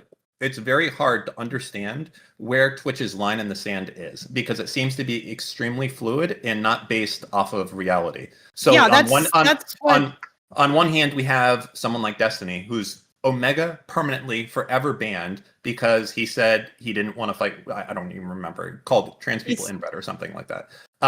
Right? That's gone. That's forever. Now we have Israel themselves doing, or not Israel himself, Twitch themselves doing a ban of Israel signups off of email for a year. We have them, basically pushing Hasan on the homepage. We have them allowing stuff like Hasan there's compilations of Hasan calling Jews inbred. Yes. I know. I'm aware of that. The point that I'm trying to get at here too, though, is like, and you brought up what Destiny said about trans people. Well, Asmongold said some crazy shit about trans people fairly recently as well too. I believe that you and Destiny even discussed it on Anything Else, and yet nothing happened to Asmongold for that. So my point is like, if you want to go after extremism on Twitch, that's a great idea. But like, why not also go after extremism on both sides? Because Asmongold is the largest political streamer on that fucking website now. And like, do you think that advertisers would be comfortable like being next to some of the shit that he's saying as he sits there laughing while people get deported and talks about like asking if like he could dress up like Ash Ketchum? And I mean, like, how much of Hasan's content is political? Or not Hasan, Asmongold's content. How much of it is political? Isn't the majority of it political now? Isn't like he? Are you asking me a question? No. Are you asking a question? The majority of the clips are political, but the majority of his stuff is still just like video game coverage and shit. Like he's not. Yes, that's true. I don't think it's fair to call him a political streamer. I think he's the largest streamer that occasionally will give bad opinions. Yeah, I would say he's pretty much. I think he's quite in the territory of political now. No, like so out of the last, let's say, 12 here, these last 3 are political. 4 the UK government. It's different. Clips. I would differ. I would different. Yes. So I think he does outrage engagement on YouTube, and I think that's smart. That gets the views, right? And he understands that. Yeah, absolutely. He's not going to get that many views if he does, best gaming compilation, whatever. It's not going to do it. This is what's going to get views there. But on Twitch, I don't think he's a political. Wait, so what does he do? Does he just like fucking stream video games for 7 hours and then 1 hour politics, or what? He just like browses Reddit and shit. Kind of, yeah. It's fucking weird. Okay, wait. I just want to catch us all up with a few things. So I'm going to correct things earlier. I think if you're going to say that like Twitch, even as a whole, might have influenced like an entire state, I think that's kind of insane. You could maybe make the argument that if you wanted to add up the entire alt-left media sphere, maybe they produced enough apathy to affect somewhere like Michigan, maybe, but you're never going to prove that. And the argument you would always make for that is just the fact that, well, maybe it didn't affect it now, but it might affect it next time or the time after that, because they're only growing. That's a very easy trend. I would disagree with you on this. I really feel like I disagree with you on this point. I know, like, it's not like cope. It's not like being unreasonable. Like, you have to remember, for as long as I've known Twitch, and you as well, it has been the safe space, respect their pronouns, or you'll get banned. It's like the ultra lefty website. It's just, it is. It's always been this way for a long time. Like, if you say the F slur for a long time, if you said retard, you would be banned from that website. You can't tell me that level of pushing what I would say is like pretty left views compared to like the average Joe Blow in Mississippi would do, that you can't say that doesn't have any effect on political views, when I think that a lot of that has been like, you should only do Bernie Sanders and he wasn't elected, so fuck him, or that type of thing. I still think that there's a level of influence there, and I wouldn't discount the largest streaming website at the time by far. I think discounting it for what? Discounting it for what? We're trying to say that there was like 100,000 lost apathy votes just from Twitch, which is mostly Hasan, right? Maybe what Mike. Well, it doesn't have to. That's also Hasan's viewers. Specifically as well. It doesn't have to just be apathy, right? It could be how many of these people voted for Trump. I don't know the percentage of what that could be, right? As a they voted for Trump now. That's your position. That's an even. I'm saying that any dude. Hold on. Now you're trying to make it seem like I'm saying this is a bigger number than it is. I'm saying, okay, let me put it this way. Are you denying not a single person voted for Trump? Are you saying that? Not one person voted for Trump? Are you saying that? No. Not one person? There's some wonderful. Has there been one person, sir? Has there been one person who voted for Trump? Communists in Hasan. Okay, so you won't answer because obviously. No, I just answered. Dan, what fucking reality do you live in? What fucking reality do you live in, dude? What is wrong with you? No, I'm sorry. What reality do you live in? You're screaming constantly. I did not. You're always at 11. Just chill. I am at 11, dude. I am at fucking 11, okay? Because I actually give a shit. I'm not an apathetic, nihilistic that's right. You give a shit, but you have no impact. Scrubbing with people on Twitch. Yes, getting things done. You, on the other hand, not getting things done at Twitch. You are literally saying that you're trying to get like one dude off of one platform banned. No, I'm saying I'm trying to change Twitch. You're again substituting your own views. And yet it's always through Hasan. It's always through Hasan. It's always Hasan is the lightning rod to be able to have change at Twitch. I would agree with you. So is Mike from PA. Yes. One thing I Right can from give PA. Dan, the issue with Twitch is not just contained to Twitch. A lot of the stuff that is on Twitch, gets streamed, gets then clipped and put on other social media platforms. Yeah, that's also Right? true. Okay, sorry, wait, fuck. And- Before that though, I was gonna say two things there, but Dan doubled down on the Twitch thing. In any case, Go ahead. For Smugbug, I don't know. I feel like it's a fairly normal thing in society for people to have pet political projects, whether that's maybe someone trying to sway an election for the Democrats with all this canvassing or going around the country, but it can also be all the way down to some fucking wifey trying to influence her local councillors to change the fucking speed limits on the road or the parking situation, right? And they might spend years doing that, but people generally don't complain. I feel like your issue with this pet project, but your issue with this pet project for Twitch, where Dan seems to be trying to get more even moderation or a new management for Twitch.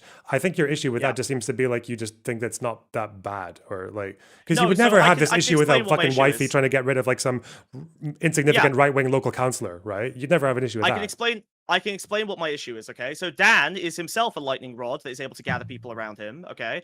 And the problem is that I think he is one of many people. I'm not saying that Dan is the only one, but he is one of many people who back the Democrat Party who are primarily inward-looking and focusing heavily on attacking leftists by any vector, which ends up, I think, making it harder and harder for Democrats to win future elections, because it's very clear to me that the right wing has been winning by using a tech-savvy, younger, populist group of radicals on their side, exploiting them in order to get in charge, and then now the Republicans fumbled the bag at the final hurdle and they just start bootlicking MAGA. But the Democrats, I think, are probably more effective at being able to genuinely exploit people like AOC, people like Mamdani, people who are able to bring about a populist fervor that reduces apathy, gets more people out voting, and then consolidates those people into the bosom of the Liberal Democrat Party. This is advice for you guys. This is advice that would actually help you do better than actually increasing the disconnects between the Democrats and the people, the populists, the tech-savvy media operators that they need in order to win the next election. So are you? Wait. So you said AOC, Mamdani, etc. Are you saying the Democrats should utilize even the alt-left media people more? They should utilize Hasan instead of trying to get rid of him, that kind of thing?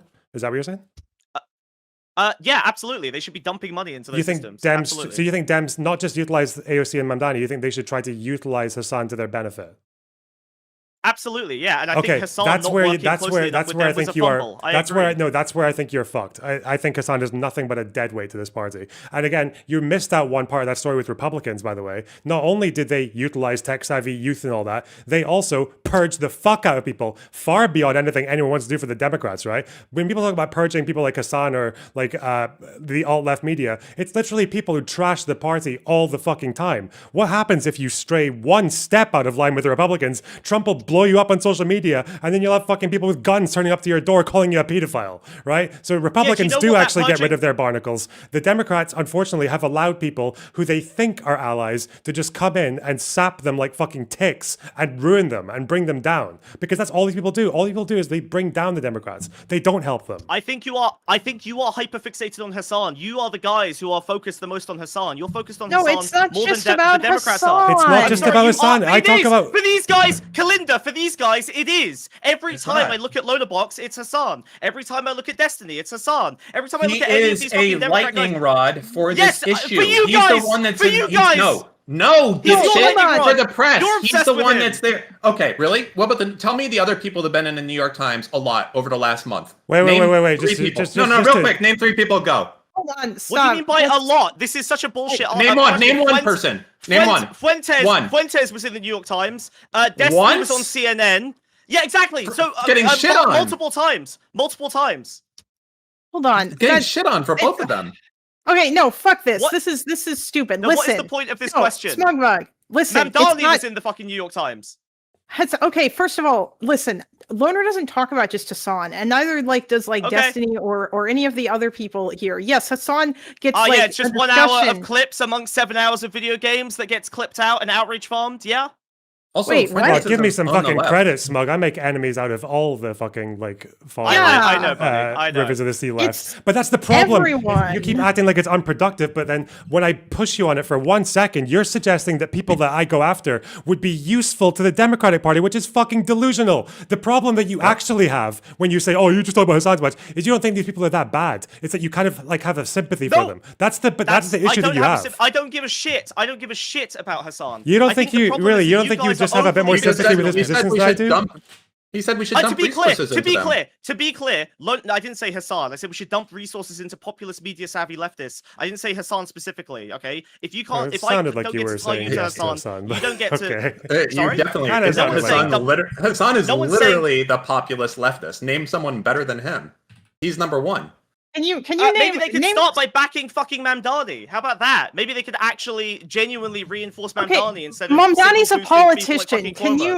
Can you name a leftist media or like a alt-right, like an alt-left media figure person, or like a media figure on the left who is online in the online space that you think the Democrats should dump resources into or work with?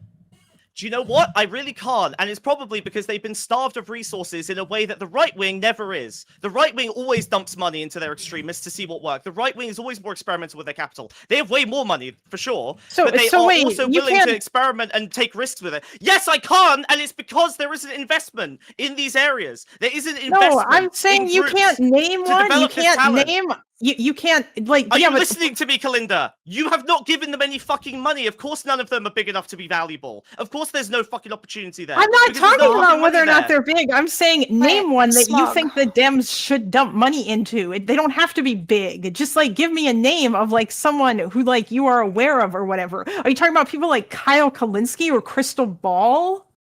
Sure, I don't give a fuck. As long as they've got the ability to actually help motivate people to get involved in politics from a leftist perspective. Yeah, but the thing is that those people spend all their time shitting on Democrats. Well, not okay. Not Kyle. Hold on. Do you think they would shit on Democrats if the Democrats were actually working with them? If the Democrats were actually offering any How do the Democrats work with them? How do what do the Democrats do to work? The Democrats are going against people, even for like fucking like these. Some of these like all left media people are even going after Bernie now. Like, what the fuck? Yeah, that's stupid. I don't think you should go after Bernie. So that's the problem. You can't work with people who are absolutists. Hasan you was can't do literally it. invited to the DNC. Yeah, and then got kicked out for saying some dumb shit. Yeah, that's on him.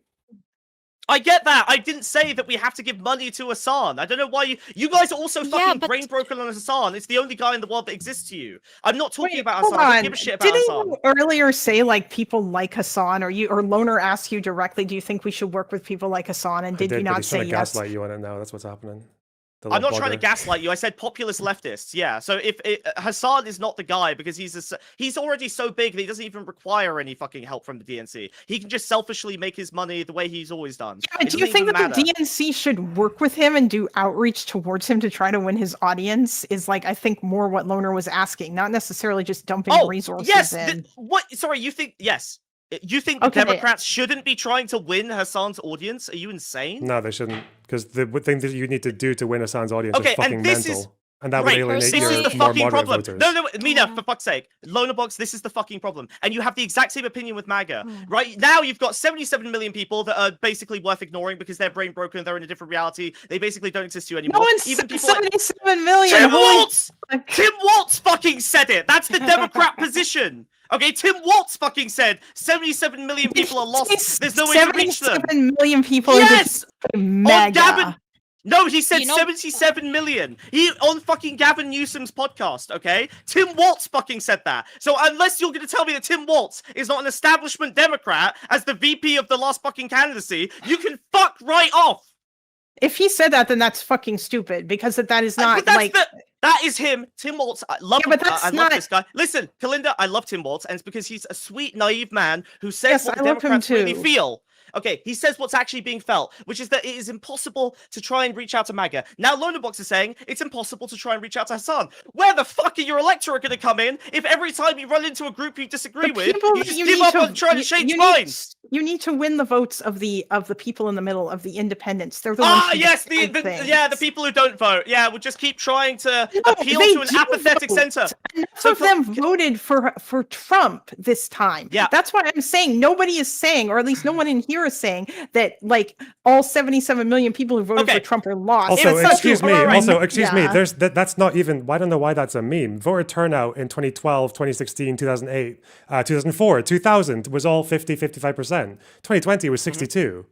Turnout does matter, and I think people who want to see who. No, you're wrong. Well, yes. Sorry, Lonerbox. Turnout does matter. In the last election, it flipped, and turnout would have been more. The more turnout would have been more effective for Trump. We've seen from the polling, even the Democrat establishment has admitted this finally, right?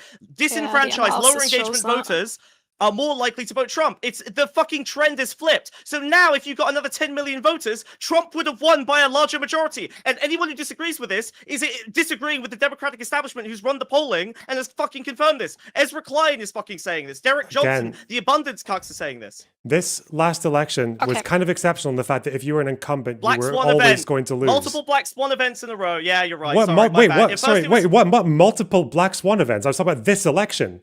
Where's the second one? Why did Where's Trump the third win the one? first time? Why did Trump win the first time? I don't know why Trump won the first time, but we're talking about 2024 when it was more than just turnout. Okay, it was also the fact that every incumbent in the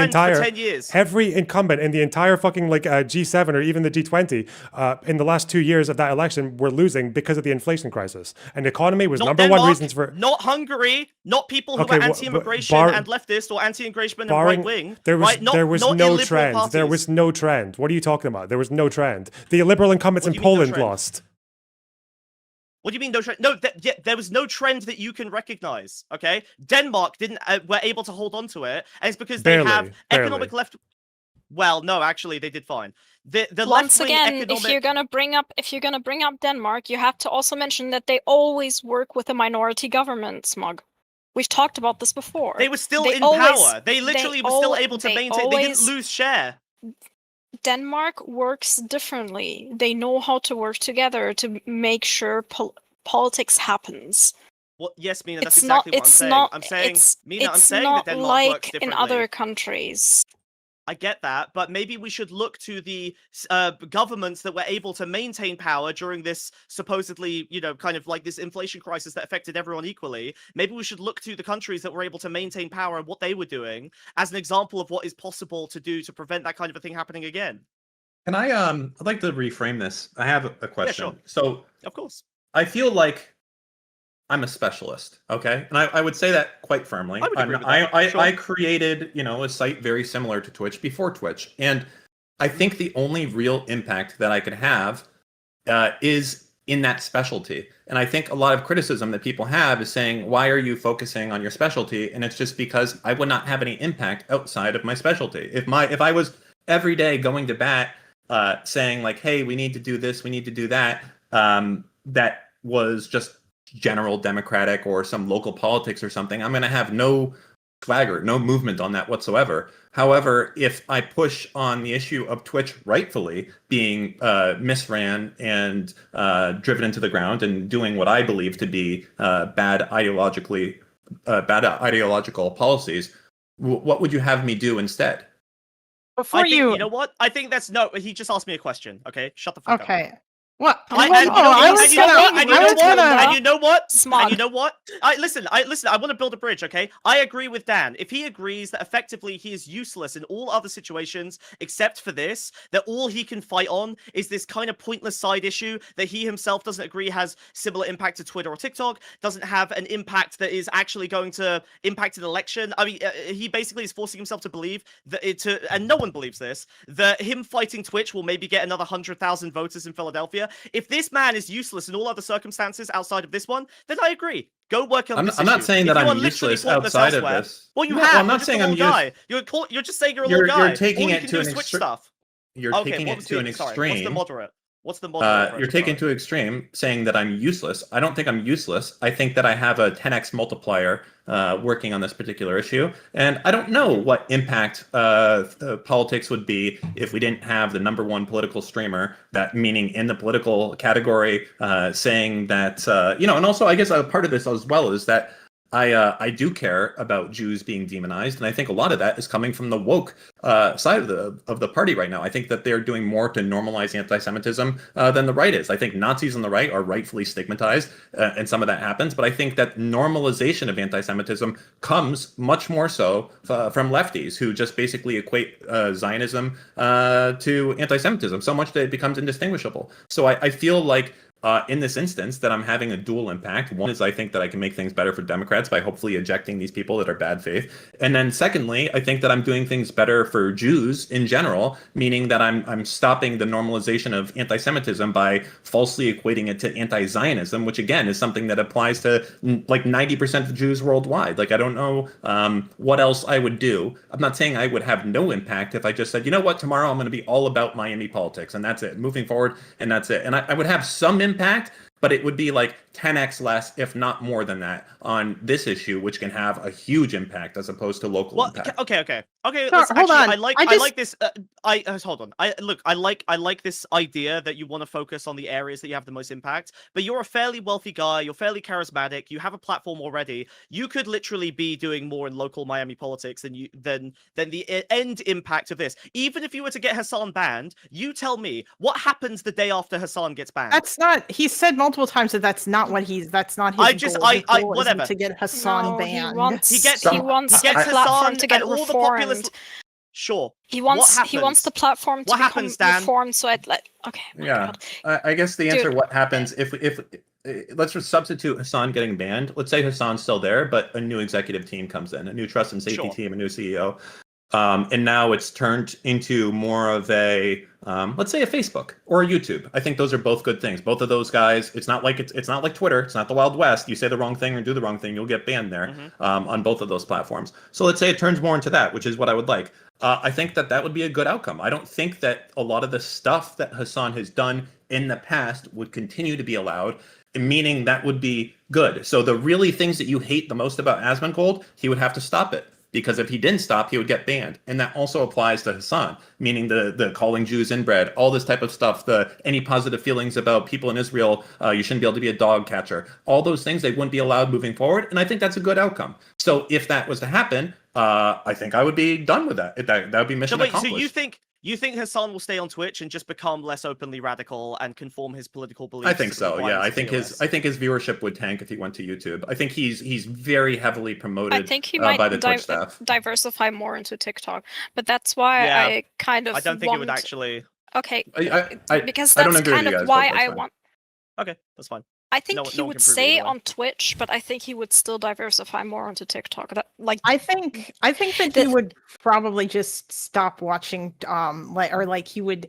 I think that he would probably maybe switch it up and maybe do a little bit more like he might moderate his rhetoric slightly, but he would still probably be super radical. He would just kind of know what he could try. He would just be better at infiltrating Democrats and gently moving them towards his leftist extremist ideals. He'll just get better. He would have to be way more moderate, and I think that's a good place to be. I think that we should have more moderation and more, I don't want to say centrism, but we should have more realistic goals. We should have people endorsing Kamala after the primaries. I don't have any issue with Hasan pushing Bernie as hard as fucking possible up until the primaries. I think that's great. I think he should do that. If he believes in those values, he should go fucking hard on it. But I think that once you start after the primaries are over and a nominee is chosen and you still refuse to endorse that candidate, I think that it's clear that you're an enemy of the party. And then when you say the extremist rhetoric of the stuff I've said before, as far as calling Jews inbred, and not all these people are, by the way, Turkey is I think one of the most inbred countries that there is in the world. Okay. Jesus Christ. Listen. Wait, no. I mean, hold on. What the it fuck? Is. Oh my God. That might be true, but that doesn't stop. have anything I've never to do heard with that before. But No, it is. Look. Yeah, hey, Dan, give us statistics. But this is the type of thing you can get in trouble for saying. Give us some true crime statistics next. Let's hear some true crime statistics. See how this is offensive to you?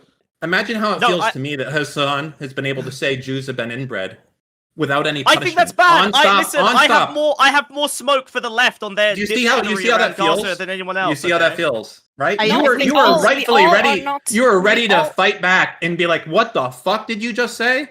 No, Yeah. my first instinct was that's an insane thing to bring up randomly on Lonerbox's stream. That was honestly my first. I was just like, okay, we're doing this now. We should have spoken about Israeli pedophiles. We should have spoken about Israeli pedophiles. Apparently, there what? you go. There you go. What's this fucking word? Consanguineous? How do you say that? Consanguination? Yeah, but it's written sanguineous. Yeah, apparently it's rates of 20 to 25% marriages in Turkey. Really? Incredible. Is this about whatever. about like marrying your cousin or something like that? I don't know if it goes up to like second or third, right? Because I think in Iceland, You know what, I do want to take it back. It doesn't matter. It doesn't matter. Sorry, I want to take it back. It's not the most. It's not a line of attack I've heard on Hasan before, but you know, it's interesting. Oh, okay. Well, I would say it's not the most. I got that wrong. There's a bunch like Pakistan is apparently 61%, and then Kuwait is 54%. But it's double. Falling down the train over it. It's terrible. Well, it's double the rate of Israel. But the whole point is, you got so upset when I said this, you know, and you can say, "Oh no, it's because it's on Lonerbox stream." Unexpected. To be clear, you just how does it feel weird, that everyone went, "Holy fuck"? Yeah, how does it feel to me that when this happens on repeat and it gets reported and nothing happens? And then the CEO says it's his favorite streamer. I think you're correct in your. I think you're we all correct agree in with your this. in your like. Yeah, I think it's like. I think it's really bad. I think it is bad. Yes. Yeah, it's fucked. And I think, especially with this, you would be way more effective if you, once again, could talk to European people about this, make sure there's a movement, not just in the US, but also in Europe, because I don't think I have that sway that you're thinking. No, you can try, Dan. You can try. He wouldn't last in you Europe. have your platform. No, you have your platform. I don't really have a platform. I have a Twitter account. That's it, right? It's not like I'm doing a political show. No, I appreciate that you think I can have that level of influence. I don't think that's true. Do you know about Stop Killing Games, right? Yeah. Yeah, this is something I'm guessing that started in the US and then moved over to Europe and is now actually going to have an impact because the European Parliament is going to push legislation down so that games don't get killed. Right? This is something that and it was run by Accursed Farms, who was kind of a nobody, like Freeman's Mind, like that guy. Yeah, was this able is to something, especially also... if you talk to, for example, especially German European Parliament representatives, because Germans care a lot about anti-Semitism. This is something we are super strong on hate speech laws, and this is hate speech is something that is because we care more about the person's dignity over free speech. Free speech is still there, but the person's dignity is more important. And if there's something that violates another person's dignity, this is something that you could definitely bring towards the EU. This is this. At least that's my 2 cents. Obviously, you can do whatever you want, but this is something that I would do if I was you. I mean, I look at. Sorry, go ahead, Dan. You can finish this part, and then I'll say something. I feel like I have, I use this term in business a little bit, but there's in business, I kind of say I have so much excitement and capital to do something new, right? Or to work on something. When I wake up every day, there's a tank that I have internally of my energy and my effort and the willingness I have to do some things. And I can only take on so many projects at once. So obviously and Hasan just revs that engine. Well, no, it's I'm running a company. I have a family. I have things around the house that I need to do. And then I have this project with Twitch. And these things are stuff that all take a toll on that. And I don't think that I have more in me besides what I'm already giving to do this, right? So I'm giving what I think is not a tremendous effort, but it's a consistent daily effort towards this project of trying to reform Twitch. I show up every day. That's the big thing. But it's not like I'm showing up and putting in 8 hours. I'm putting in, maybe a half hour, a bunch of tweets. That's the type of thing. It's a very small effort. Most of my effort is put into, real life things that I do. That said, I think that for that half hour or an hour a day, this gives me the most impact I could possibly have to do what I believe is to have a positive impact on things that I care about. And this is the only way I could do that. I think if I switch gears, I wouldn't be able to. I'm super sympathetic to that. I think it worries me that it doesn't really matter who anyone talks to who's like, in some way representing Democrat interests. Eventually it just comes down to, well, this is the thing I like to do, or this is the thing I can do. I can't do anything else. It's just this. We've given up on MAGA. We've given up on appealing to, the electorate. We've given up. It's now just down to, I'm going to focus on the infighting that appeals to me, that motivates me, that I find fun. Everyone is like that. It's not infighting. It's not infighting. It's not infighting. When Clement Attlee was like one of the most successful Labour politicians in British history, that guy fought with communists all the fucking time. They hated him. It's not infighting. There's people who are compatible. But this is there's the thing, people right? Like who are the right, compatible with liberal democracy, and there are people who are not. Okay, Lonerbox, on the right wing, it is infighting. It's because they build a big tent and then they purge people, right? The reason they're doing purges is one, because they've got a stronger hierarchy of money to determine who's in and who's out, because they have better funding. And the second reason, and some of the reasons they have better funding, Democrats can't compete with, but some of the reasons they can. And the other reason is because they actually incorporate people into the party, right? They actually pull as many people in as possible. They're way less gatekeepy, and then they kick people out. I've got two things. So two things to that. One is, again, you're making it sound like there is some kind of like lost gain. I don't think that it depends on who you're talking about. With I think a lot of these like alt-left media people, I don't think it's losing any gain. I think they actually actively hurt the party. When you were talking about earlier about getting tech-savvy youths and all that who are pro-Democrat to come in and like appeal to new voters or to otherwise apathetic voters, well, look what happened when they tried that with chorus. They got fucking slammed by an alt-left person in Taylor Lorenz.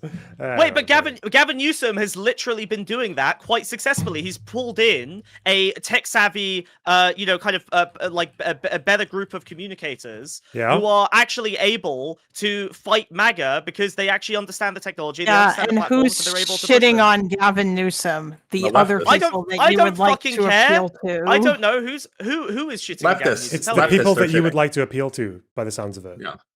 Yeah, there's one guy that all of a sudden this guy, Gavin Newsom, is doing like a good job at like appealing to moderate, normal Democrats, and leftists hate him. Yeah, leftists hate him. Leftists do hate him.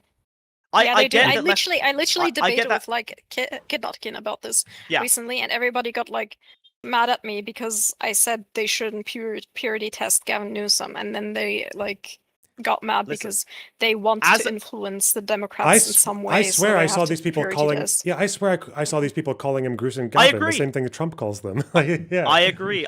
Although actually, I think if you see some of, I think maybe even Vosh's more recent coverage has been much more positive about Gavin Newsom. Yeah, but Vosh is not. Vosh is a wild card. Okay, Vosh is his own ideology. Okay, I get that. I get that. But my point is that, listen, I'm more critical of the left than anyone because I'm a leftist. Okay, we all do infighting all the time. Of course we do. Okay, obviously on this platform, I'm gonna have to advocate for certain aspects of that. But obviously, I am harsher on them than any of you are when I'm fighting with them. Okay? So hold on. At the same time, I think that shut up. The problem that we have is that please be fucking respectful with Kalinda. Absolutely not. No. Smug, I'm not gonna let you talk. We've got some sexism going on here. Absolutely not. Okay, then I'm gonna interject every time you talk then. Okay, please do. I'm terrified of Mina. I have great respect for Mina. Go ahead. This is like the first time you've ever talked to me. There you go. Listen, here's my thing, okay? Smugbug, here's the problem. You talked about MAGA purity testing, that after they like get people into their big tent or whatever. MAGA's one purity test is: are you going to support Donald Trump? Are you going to tell your audience to vote for Donald Trump? Are you going to say bad things about Donald Trump? No. Or yes, you're going to support Donald Trump? Welcome to the tent. That's the issue. On the Democratic side, the people we're trying to purity test out are the people who aren't fucking doing that. My purity test is literally just: are you going to tell your audience to vote for the Dems? If you're not, get the fuck out. If you don't care if Democrats win, you can get the fuck out. Vosh passes my purity test for all the other shitty things that he's done, or all the insane shit that he says about Israel, Palestine, or whatever. He still passes it because at least the last time I looked, he went online and he was saying, listen, you guys, you should still go out to the ballot box and vote for Democrats and vote for Kamala Harris because they are he did better the same than Trump. With, like, when Bernie Abbas was like going on and he said you should support Biden. Yeah, he did that. But like exactly. Hasan was like really fucking like passive about it. He never like really went out and said like, yeah, you should go and vote for Kamala right now. Until like, his debate with Ethan, there's he a never even said significant who he difference voted here. for. There's a significant difference here, which is that for the right wing, regardless of how you guys feel about reality, for the right wing, Trump is genuinely representing their interests when they're backing him. And for the left wing, He's and the only not, people though. What did I just say? I said if you ignore your reality and focus on what they believe, I see. they Okay, think that okay. Trump. They Sorry, think that all right. Trump. They think, I'm sorry, they think that Trump is genuinely representing their interests in a way that the left does not believe the Democrats are representing their interests. There's two ways to fix that. You can force at rhetorical gunpoint the left to always back the Democrats no matter what, and to basically just accept whatever they get. And I'm in that camp, okay? I agree. I would vote for Kamala Harris, obviously.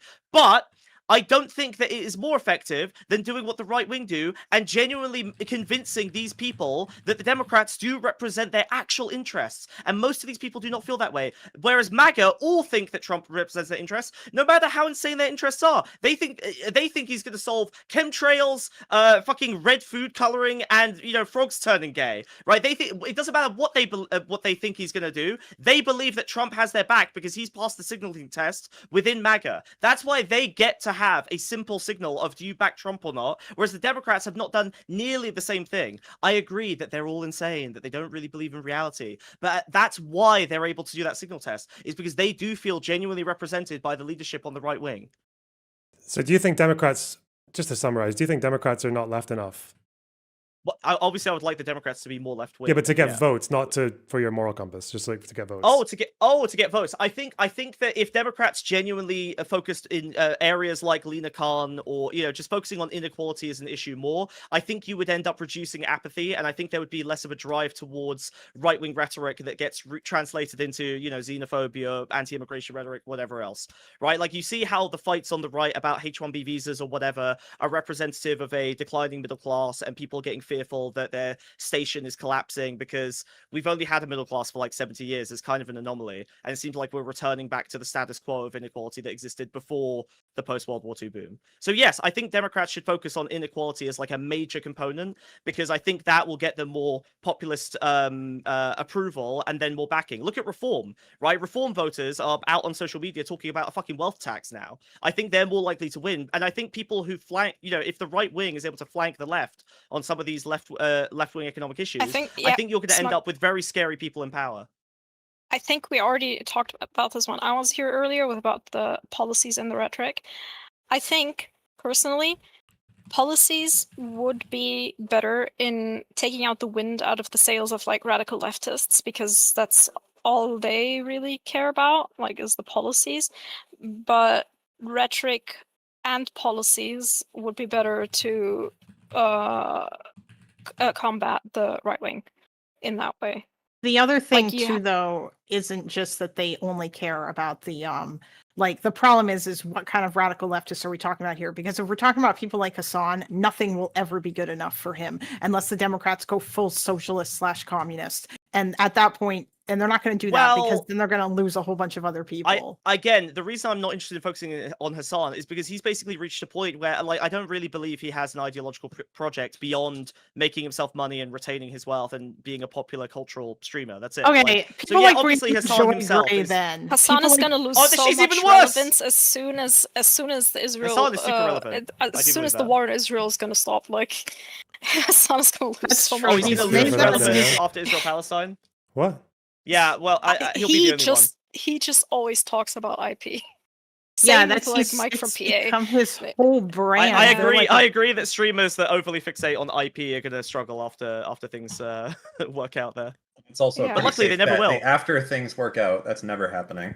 That was a joke. Yeah, I obviously that's never happening. It's infinite content forever. It's the perfect drama. Well, I mean, especially since my IP content is like 50% of it is fucking history. So how's that going to change things all that much? Yeah, that's true. Yeah. Yeah, and if it does change, no, it's not.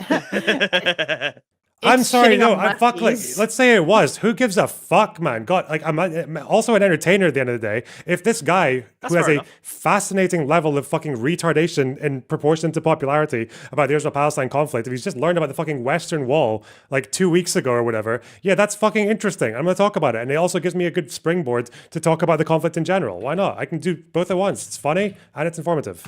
Fuck you. But you don't want to talk about the conflict in general. You just watch slop, and then you watch more slop, and then you move on to other slop. No, Mina, no. I thought you were pivoting to drama slop. What happened? I thought you were moving to drama. Am I crazy? Did I miss that? Did I get that wrong? What, me in general? I do some drama, I do some informative, as often it overlaps. Fair enough. Okay. And still research streams. That's great. The research I you love do is history. just off stream. You barely I do did research fucking on Qatar stream. last week. Yes, I saw that. Yeah. God. Last week. I'll spurg out over fucking connections for an hour and a half. I don't know, like, I thought you guys wanted someone authentic. Oh my I do what's God, interesting please, to me. Jesus.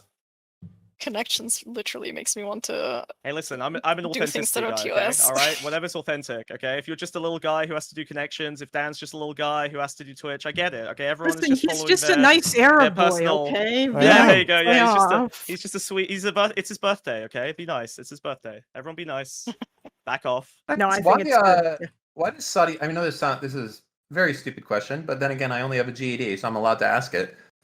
Why is it that Saudi Arabia doesn't just fucking steal Qatar? Just like go in there and pull a Trump and take it. I Because the think Saudi military last can't do time anything. something like that happened. I think the last time something like that happened, Will this 10 there was quid a remove coalition smug? I would that like I that. don't know went and stopped it. Yeah, Saudi Interesting. couldn't even stop the Houthis. How are they going to stop a fully sovereign state in Qatar, which also has some Iranian sympathy as well, right?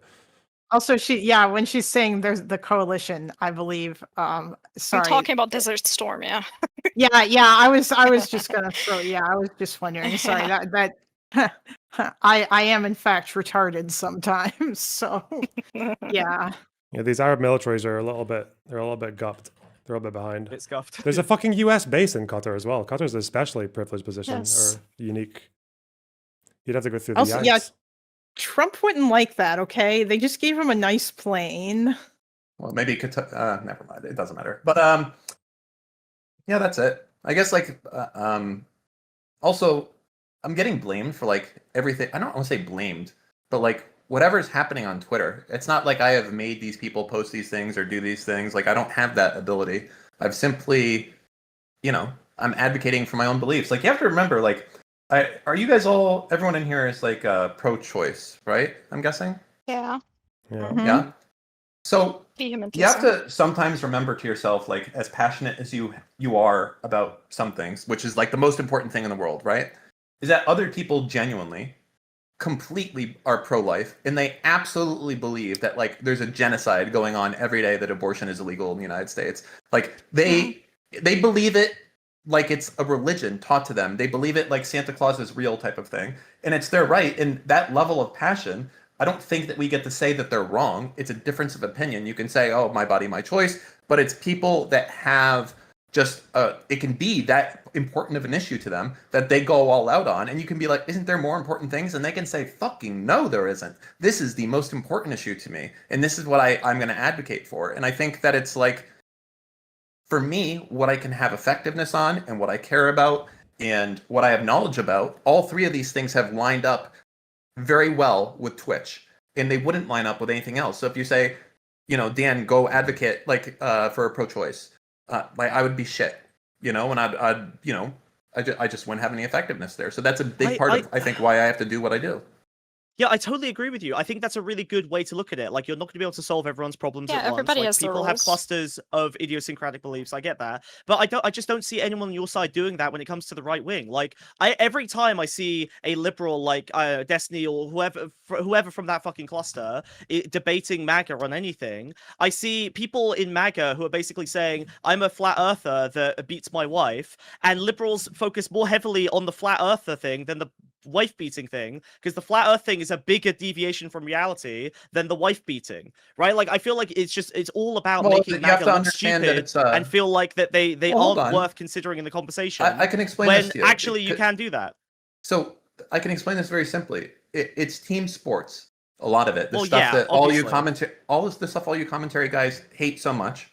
It's team sports. It's the same reason why it's based and funny when all of the leftists completely denied that lady who went on the H3 show and was trying to pass a bill about ending child marriage, while everyone was able to call her, saying that she's histrionic and a liar and full of shit. It's team sports. That's it. And the sooner that you accept that reality is team sports and getting things done and getting bills passed as team sports, and your side is based and the other side is wrong, and playing into that and working with the other person when they happen to agree with you, tribalism, team sports, all of this type of stuff, if you don't accept it, you're just putting yourself at a tremendous back foot advantage that has no advantage whatsoever. You need to use every advantage you have to pass an effective goal. It doesn't mean what do you mean by accept it? I feel like this you have to accept that we're in a before, we're in a two-party system, and Sure. that if you want to get eyes on an issue, that sometimes you're going to have to align with people, or at least not say,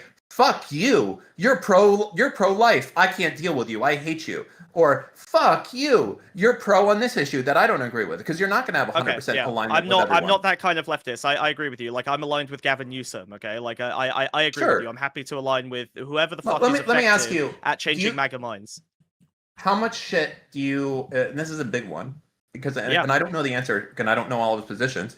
What do you think you agree with Asmongold on? And what do you think you disagree with him on?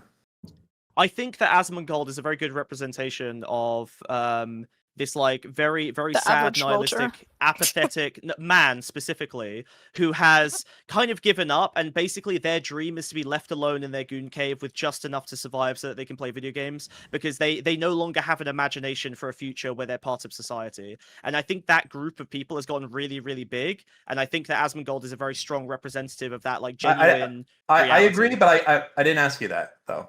I asked What did you, you what ask do you me? think you? What positions? What what do you think you positions I agree disagree with him on, and what do you agree with him on? I think probably I would agree with him on some economic policy. I think he's spoken about. I've seen clips of him talking about some basic, broad economic policies that would actually benefit him and his, or not him, but his fan base of cave gooners. And I would accept that, even if it's probably broadly. I guess unproductive for maybe his the better because it's the better broadly question productive is, for everyone else. let's assume. Okay, Tectone has a smaller audience. What's the one thing? I know nothing about Tectone. Oh, at all. okay, I'm fine. not a Then we'll commentary take. guy. Imagine Asmongold with 5,000 viewers.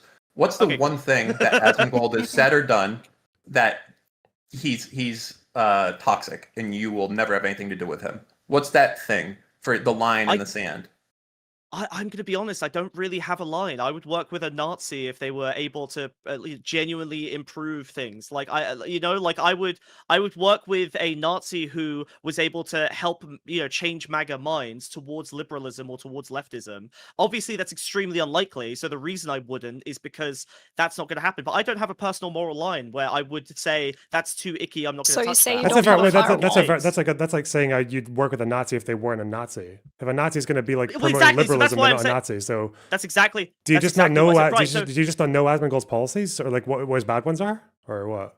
I just said like he's got okay, right, as in like I would not back this policy. Well, then you're just asking me to balance different trolley problem, different policies So together. you're Well, no, saying okay, it would be fuck it. I'll just bipartisan give you an answer. Okay, Go for it. Asmongold Yeah, has yeah, this sure. horrible fucking tendency to take like all of the authoritarian psycho-fascist shit that Trump does and just make it into a base and epic. Well, fuck around, find out. Like him fucking laughing at people getting deported to like random fucking African countries that they've never been to because of their parents' like illegal immigration status or because of like a fuck up on paperwork. That's fucking insane. Him celebrating like Mahmoud Khalil getting his fucking entire life threatened because of what? They didn't even charge him with anything. They didn't even know what they were going after. They were just so like you think general someone terrorists. like Dan Yeah, should that's never fucking work with him insane. ever then under any circumstances. Dan can do what he wants. I wouldn't work with someone over that. No. Okay. Well, hold on. Okay, First right, off, so what do I'm you just guys mean by working with also? Well, right? that's Because, the thing. like, It's your question originally. You're the one who. yeah. brought it So up, right? I guess I would so you say go like ahead.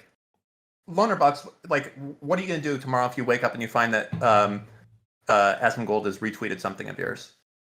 Are you going to delete the tweet? I don't care about retweets. No.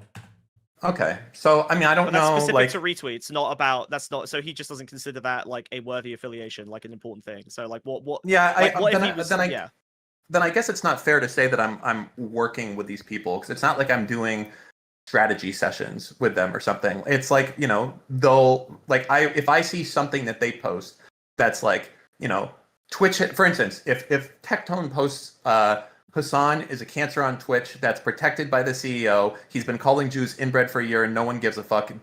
Something needs to be done. Fire Dan Clancy. I'm retweeting that. I don't care that Tectone said something stupid a week ago or whatever. Like, to me, I'm retweeting that post because I agree with the content on that. I'm not doing a full purity test dossier on the guy before I click the retweet button. That doesn't mean I'm working alongside him. It means that I'm, I'm signal boosting. If you think it's going to be effective, that's fair enough. Yeah, I agree. I don't think your allies should be pure. I don't think purity testing people that. I don't even know if you can do it anyways. Like maybe an example is, agree, yeah. an example is maybe let's say that me and Asmongold both wanted like free healthcare, but I don't think I would go with Asmongold on like a free healthcare campaign trail or like doing promotions. For sure. I wouldn't do that. Like even though if we support the same thing, I wouldn't do that. Yeah, that's like working together that I wouldn't want to do. Anyway, I've got to run. I just want to say before I run, okay, Dan, I would be happy. You're like an I hour would be late. happy. I know, I'm already late. I'm late for my stream, okay? The Pond Scum podcast about to go live right now. Well, I hope what you're about to say is, Dan, I'm pleasantly surprised with how you handle this, and I have a newfound appreciation for what you're doing, and that it's going to reflect positively when I talk about you moving forward. Hell no. Absolutely not. What I was going to say was that I would be happy to be your imperfect ally, but unfortunately, I think that you underestimate your ability to have value in other areas than your niche interest and your niche specialization. So I think that if you focus more heavily on other areas, you'd probably be able to be more effective than just trying to get Twitch to change a few TOS things. Worst case scenario, they just move on to a fucking .gg platform or YouTube or Kick or wherever the fuck else. Would be happy to have them. Best case, maybe they moderate some of their stuff, which just makes them more effective at infiltrating the Democrat Party, which is also not what you want, I would expect. So it doesn't seem like a good use of time compared to the other things you could be doing with your time and your capital and your cultural capital. Okay. Dan, after this, you should go into the Pond Scum stream and grill them on their content management. Please go ahead. All right, Pond Scum podcast going live right now. Bye. Bye bye. You know, Smug. He's got resources. Why don't we? Fuck. Why don't I ever? Dan already posted a comment on like one of the streams, I think, like a couple of weeks ago. Have I? Oh, yeah, you did. I think that. I don't know. I think people sometimes want, someone that gets this a lot, and I don't know why, is Erudite. I think like Erudite has like a very dedicated group of haters. I feel like I said this as a joke. She could shit a golden brick and people would be like, it's not even exactly a kilogram. That's like 0.97. Is this bitch even trying? Like, I feel it's to, that level of hatred. And I have a little bit of that as well. Like, it doesn't matter what you say, what you do. Even if you say the right things, it's like, well, he's lying. He doesn't believe that. He's not why he's actually doing that. So sometimes these conversations can be very pointless to have, I would say, because people come in with preconceived notions of who you are, or you said this in the past, so anything you say that's not that is that, because they want to hold you to some particular viewpoint or boogeyman that they have in their mind of who you are, and then anything that's not feeding that narrative is, sweeping, and anything that is a mistake that you accidentally let out or something along those lines that they can twist into that. And I'm not a fan of that type of stuff. I wanted to ask that you on my stream. Like, yeah, we know what that's like. I wanted to ask you something else, Dan. Also, everyone, 2 more till the goal. Donate. Give this man money. Facts. Anyway. Okay, Dan, to go back further, a while ago you were saying something about Asmongold being a political streamer. Okay, let's say you have a streamer on Twitch, all right, and they spend all of their time playing like World of Warcraft, okay, and then once a week for an hour they settle in and they say, hey guys, it's story time, and tonight we're going to be reading Mein Kampf by Adolf Hitler, and then they read it and they talk about how based and epic it is. And then, like, they stop going live. I would imagine, and this person gets like, I don't know, like 100+ viewers. I would imagine that you would probably have the same smoke for them that you have for Hasan, right? If they didn't get banned for doing that kind of shit, or if they were pushing other kind of Nazi propaganda or other such anti-Semitic shit. Yes. Yeah, of course, but that doesn't happen on Twitch. The only Nazi propaganda that's allowed is if you have a hammer and sickle poster in your background. I know, but I think you're missing the point that I'm trying to make, is that I don't think it's relevant that Asmongold isn't a quote-unquote political streamer if he's still doing and saying insane shit on Twitch, the platform. I think what this Dan is, I think he said that before as well, is that what he's doing is something that would also affect Asmongold yeah, and also that's affect true, all other political creators, because if they actually did enforce the TOS properly, all other creators will also be affected by it, not just Hasan. Yeah, I understand that, and I think that that's fair and that's good. But like, I'm just saying, like, if your goal is to like get rid of or to like deal with extremism on Twitch, like, I do think that maybe some people are maybe like fair to question, well, why don't you ever talk about Asmongold? And it's always just Hasan as the example. Or is it because that you feel like the political atmosphere on Twitch is set up to protect Hasan? It's a bit weird that it seems to now be protecting Asmongold because he doesn't get banned for any of the crazy shit that he's like, at least not lately. I don't think that he's gotten like his last ban, I'm pretty sure, was his Palestine comments. And I think that was before he surpassed Hasan as like when he was talking about politics. In terms of numbers. I think the reason that maybe Asmon doesn't catch a ban is because Twitch can't afford to ban him. People underestimate how impactful he is, especially on YouTube. Like, the YouTube statistics came out, the search statistics, like a few months ago. Asmongold was in the top 10. Like, you have to understand, he's in the top 10. Like, think about every video game you know, they're not in the top 10. Think about every celebrity you know, they're not in the top 10. Asmongold is in the top 10 YouTube searches. Like, that is a level of impactful that's insane. So I think the reasoning that Twitch, may not be taking action against Asmon isn't so much that the staff agrees and loves and wants to support his views, and is more so along the lines of they just literally can't afford to lose him at this point. It would be too much of an optics L for the company to lose that streamer. Optics L, or you mean a financial L? Well, I think, to be clear, Twitch makes most of their money not off of the big streamers. It's actually their loss leaders. It's the way that it works. The most money comes in not from these huge streams, but from the small streams where it's like, you're streaming to 30 people. That's the big money, actually, believe it or not. It's the huge ones are very expensive to do. It's a lot of resources, and it's just different. The big streams are subsidized by the small streams, but that's neither here nor there. I mean, optics. I think that the idea of them banning Asmongold would be like what we're seeing right now with Elon Musk and all that stuff. It would be like that times 1,000, no matter what, because of the size of that community and the yeah, because it would seem like it was one side. I mean, I'm just saying, it's like you're gonna ban Asmongold and you allowed this on Hasan He's from this long. He's just gonna move to Kick. They're gonna give him like a huge contract. Yeah, probably. But I mean, Kick is like the Wild West. But like, well, no, it's not that's. I don't think that's true. I think Kick is not the Wild West. That would be Rumble. Okay. Okay, Kick, fair. But they're the Wild West light. Kick has rules that if you break, they will ban you. And the rules are just less stringent, but they are equally applied, which is at least something to say. Would like to see that applied on the same part to Twitch, but it doesn't. So, yeah, I listen. We'll see what happens, right? Like today and tomorrow, I'm sure there's a lot of strategy meetings happening right now in boardrooms in San Francisco over how to handle this annoying Jew that's kicking up dirt and this, bald retard who's quote tweeting videos or something. But I think it's at a fever pitch, and I'm hoping that that something can happen. Not with Hasan, because again, I do believe that if a new executive team was put in place of Twitch, that Hasan would just moderate himself and it would be moving forward, and that would be fine. And he can do everything he wants to do and everything would be normal, because I don't think he wants to leave Twitch. He doesn't want to leave behind those subs. He doesn't want to leave behind that audience, that viewership. He doesn't want to leave any of that behind, but he would moderate himself. He's not going to be saying that if you have any positive feelings about Israel, you shouldn't be able to walk a dog.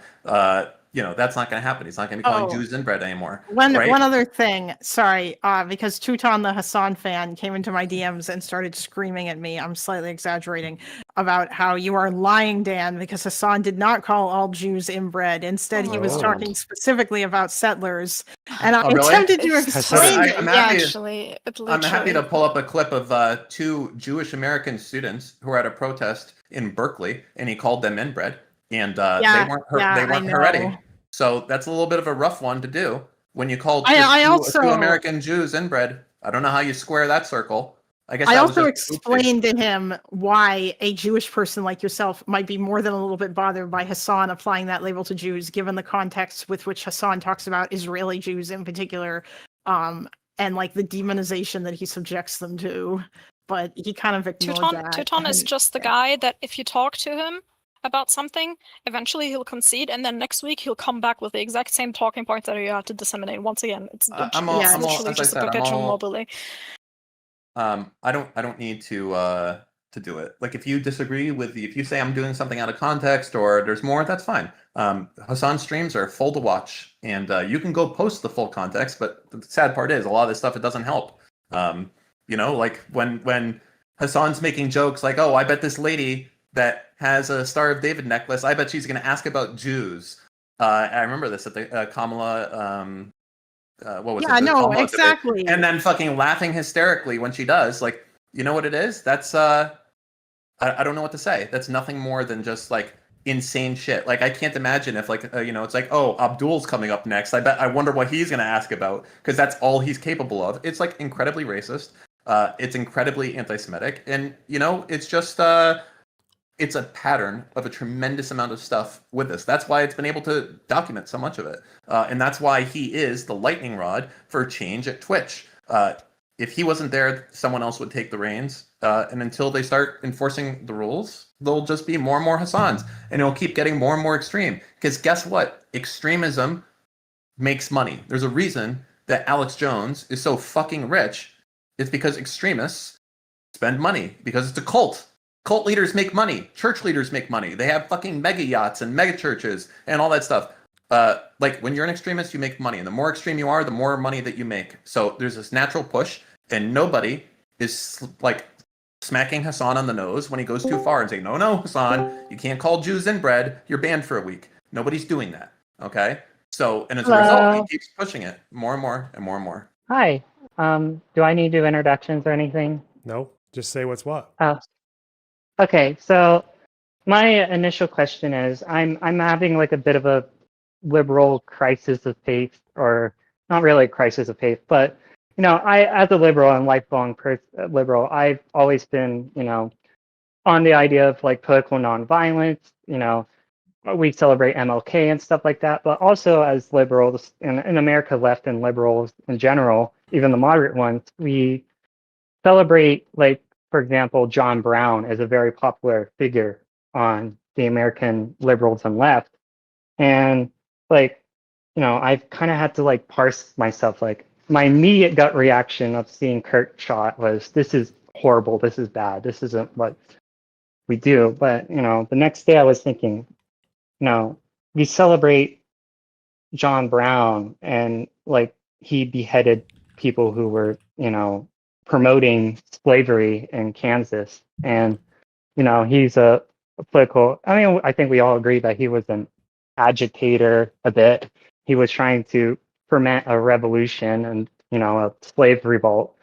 So I was like wondering, like, how do we parse this with ourselves and liberal spaces, that we will say that Kirk is bad and everything, like Kirk's assassination was bad. We also agree that Kirk was a terrible, awful person who was promoting a system that would have been terrible and awful, but yet we put, you know, John Brown on a pedestal for beheading a, you know, advocate for slavery and then trying to take over an armory to start a slave revolt. Like, well, wait, so John Brown, did he like kill people who were not slavers, or? Yeah. Okay. Some of the so people he killed were not slavers. Did the people who celebrate him for that? Some people do, yeah, for sure. No, I think for like most do. specifically for the civilian killing. Like, really? They're like, we liked it when he went past the slave owners and killed some random cunts. Well, not everybody that he fought against was a slave owner either.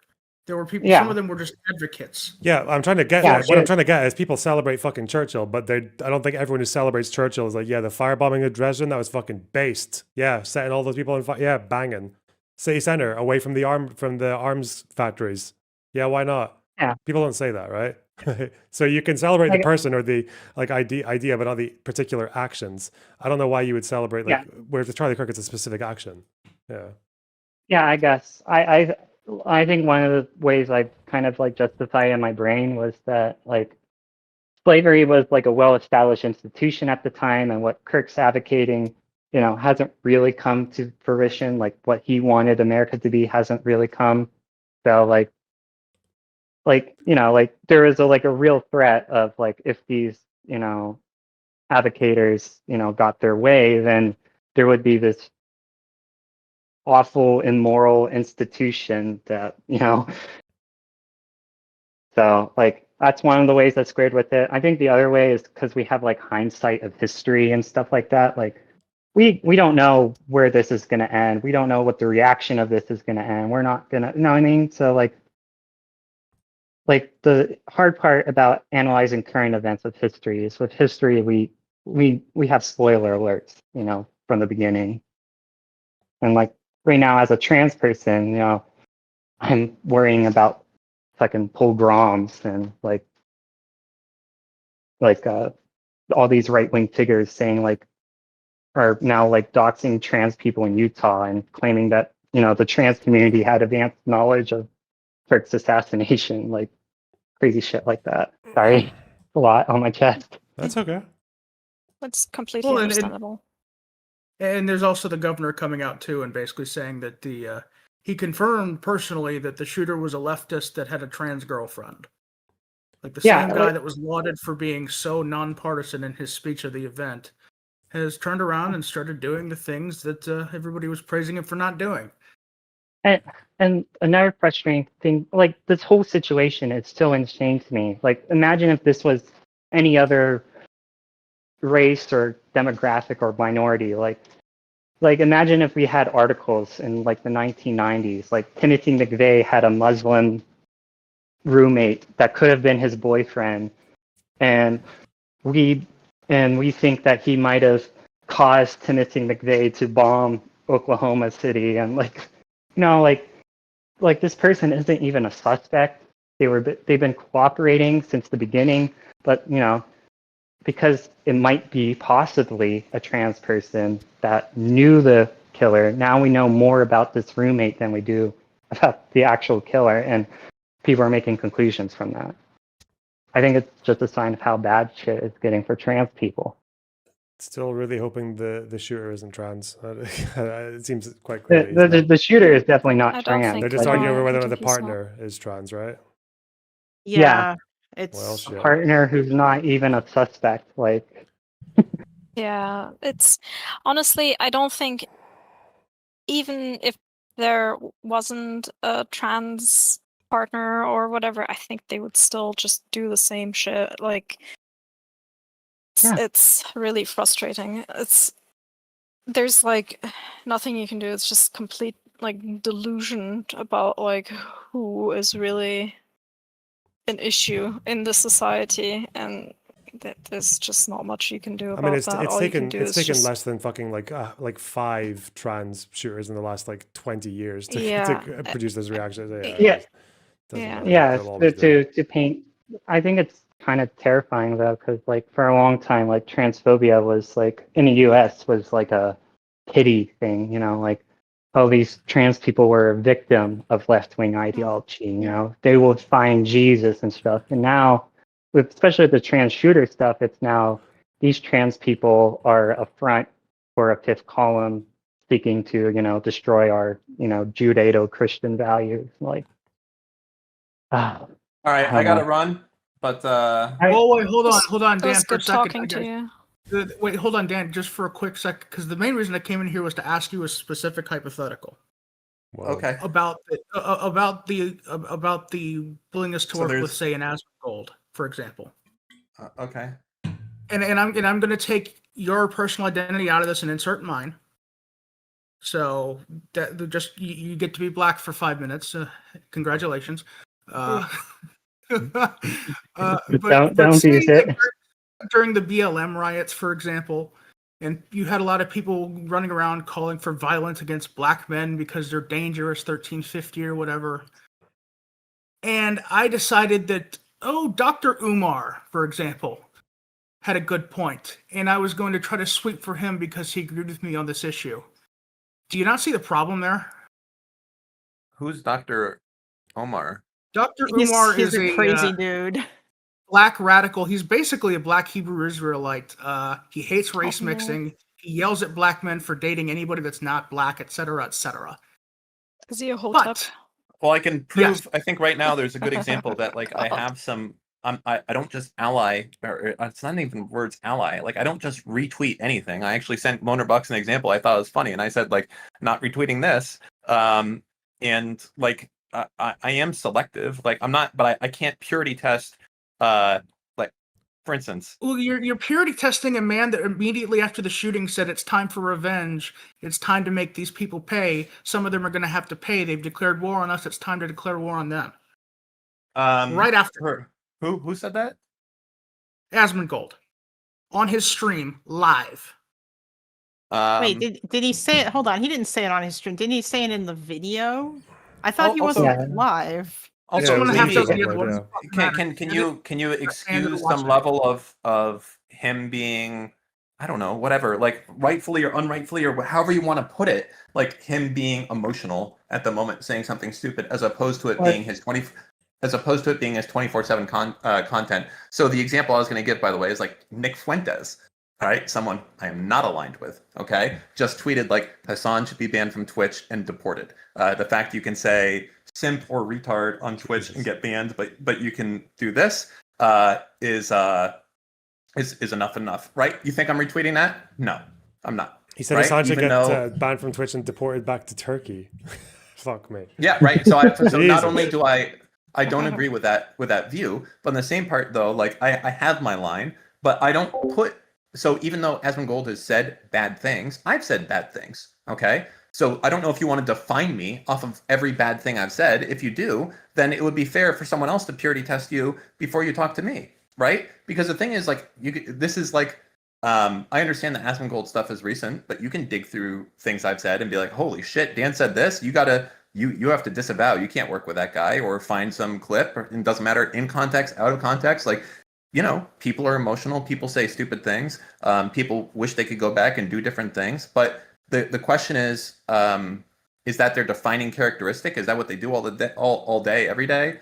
Or is this like, you know, a fuck up that they made that they wish they could take back? You know, and how important of a view is it for you as well, right? Like, if someone is pro-choice, am I like, I can't be friends with this person? They're a fucking baby murderer. That's it. I can't, like, you know, it's just like, I'm sorry. The line is there. You want me to be friends with a fucking baby murderer? They think it's fine to murder babies, right? Like, to you, this is like, society has made it like kind of a not big deal, but for a lot of people, it's a big deal. It's a fucking really big deal, right? So when you're like, how can you talk with Asmongold when he said this? Well, how can you talk with Lonerbox when he wants babies to die?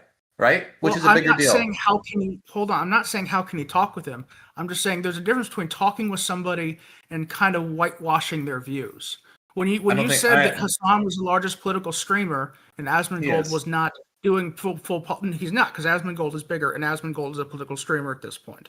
And Asmongold became bigger and became a political streamer because what got him views during the election of Trump was him simping for Trump, was him sweeping for Trump, was him being that political activist that you are pretending that he's not.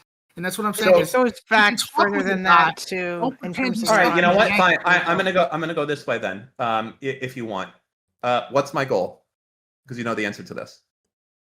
Your goal is to reform Twitch.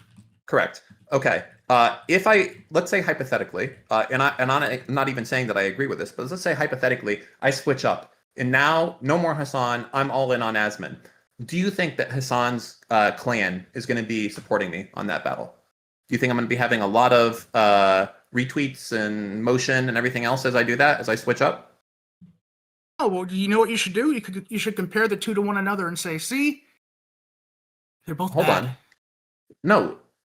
Because you're not being pragmatic. One of these things goes fucking nowhere with no support, and the other one gets in front of Elon Musk retweeting it. It's a no-brainer, okay?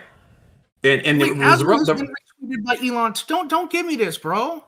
Like, yes, but my goal, as I've said before, is reform at Twitch. Reform at Twitch moderates all sides, which I think is good in toning down the charged level of where things are at. Because right now, only one side, plus Asmongold, I guess you could say, is allowed to do things, and I think it's bad. So my goal is Twitch. My goal is not 1,000 other things. I can focus on what I'm good at. That's it. Okay. And I'm just saying, watch your back is all, because as soon as your usefulness is over, they will turn on you. see, this is where you have me. This is where you have me fucked up. Okay, you think I'm the one getting used? He's using them. Oh, You don't think it can go both ways? How am I? How am I?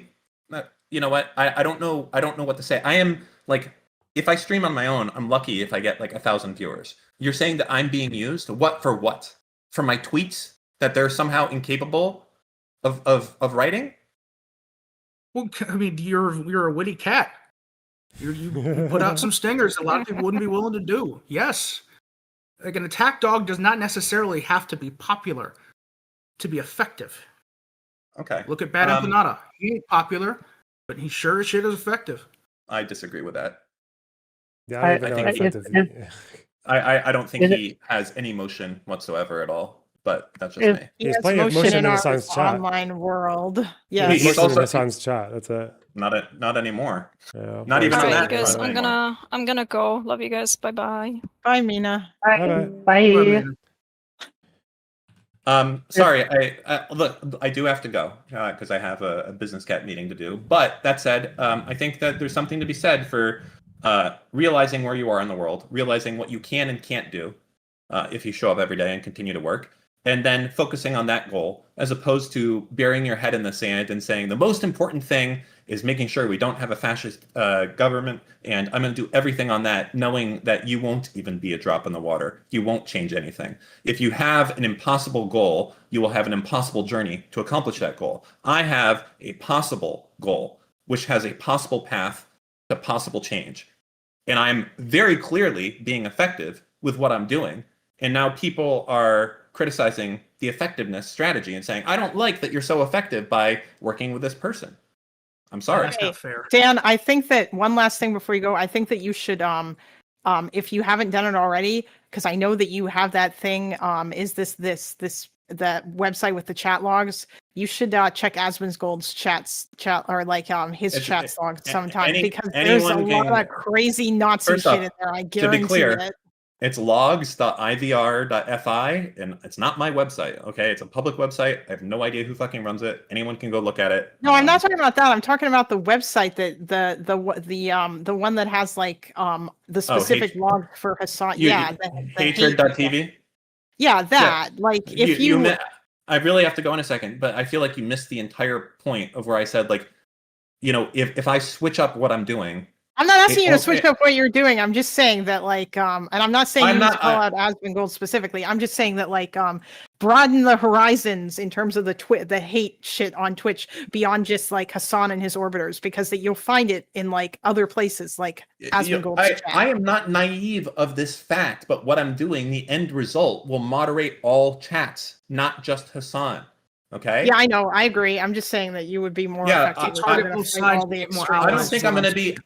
be more effective. Nothing will change. Like, I'm not. You know what? I bet if you look at fucking Destiny's chat, you'll find unhinged shit as well. Everyone's going to have it to that level. It's not about caring. It's not about knowing. It's about being realistic with your goals. And this is why the people who will scream something like, well, why don't you care about this? These are the same people who will accomplish nothing. Right? I'm aware that different people have extremist views on both sides, but I'm also aware that I can only do so much. And the best way for me to do things are to do things in my own way, not hitch myself to anyone's particular wagon, but to go with a flow, and to, when there's a wave coming in, to try and put a little bit of motion behind that wave if it's in furtherance of the goal of moderation of Twitch. That's it. Like, that's the best way to essentially do something. That's fine. That's fine. I don't want to keep you here any longer. But yeah, thank you. I mean, let me, before I go, just want to be clear where we're, Dan, for real. Yeah. Thanks no, for I mean, I'll stop by more often. But to be clear of where we're at, since I've started this campaign, and I know you've accomplished a lot. Yeah. Don't forget, Hasan specifically has lost millions of dollars a year as a direct result of the actions that I've taken. Okay, that is an actual cause that has probably caused him to moderate his content, because whenever he has that politics CCL on, he's not able to be as extreme as he is. So the more times he has that politics CCL on, the more times he's losing money. It's a natural capitalist way to moderate his behavior. That is a direct result of what I've done. Millions of dollars a year have been done from that. Secondly, the actions against Twitch have absolutely been effective. And you can see that every day. And I don't mind if people want to say, well, it's not you, it's someone else that's doing it. That's fine. I don't need to take the credit.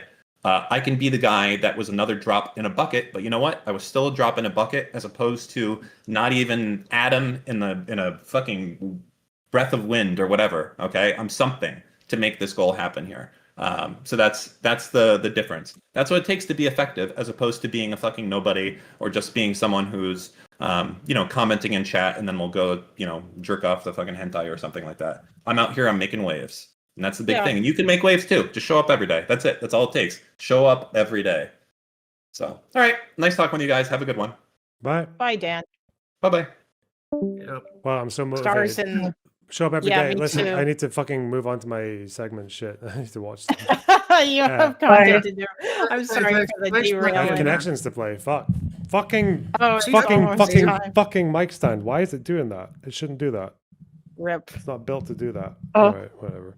All right. Thank you guys for having me. This is the first time I actually talked to a political YouTuber before. So, hi, Mom. I'm on YouTube. Nice. Oh, and So, to yeah. answer the chatter from before, I am not trans, but hi. I am. Hi. So yeah, I'll go and hopefully I can go and chat with you guys more often. I have a lot of political thoughts. Bye. Bye-bye. Yeah. Bye. Have fun, Later. Loner. Have fun, chat. Bye. All right, take care. Connections time. No.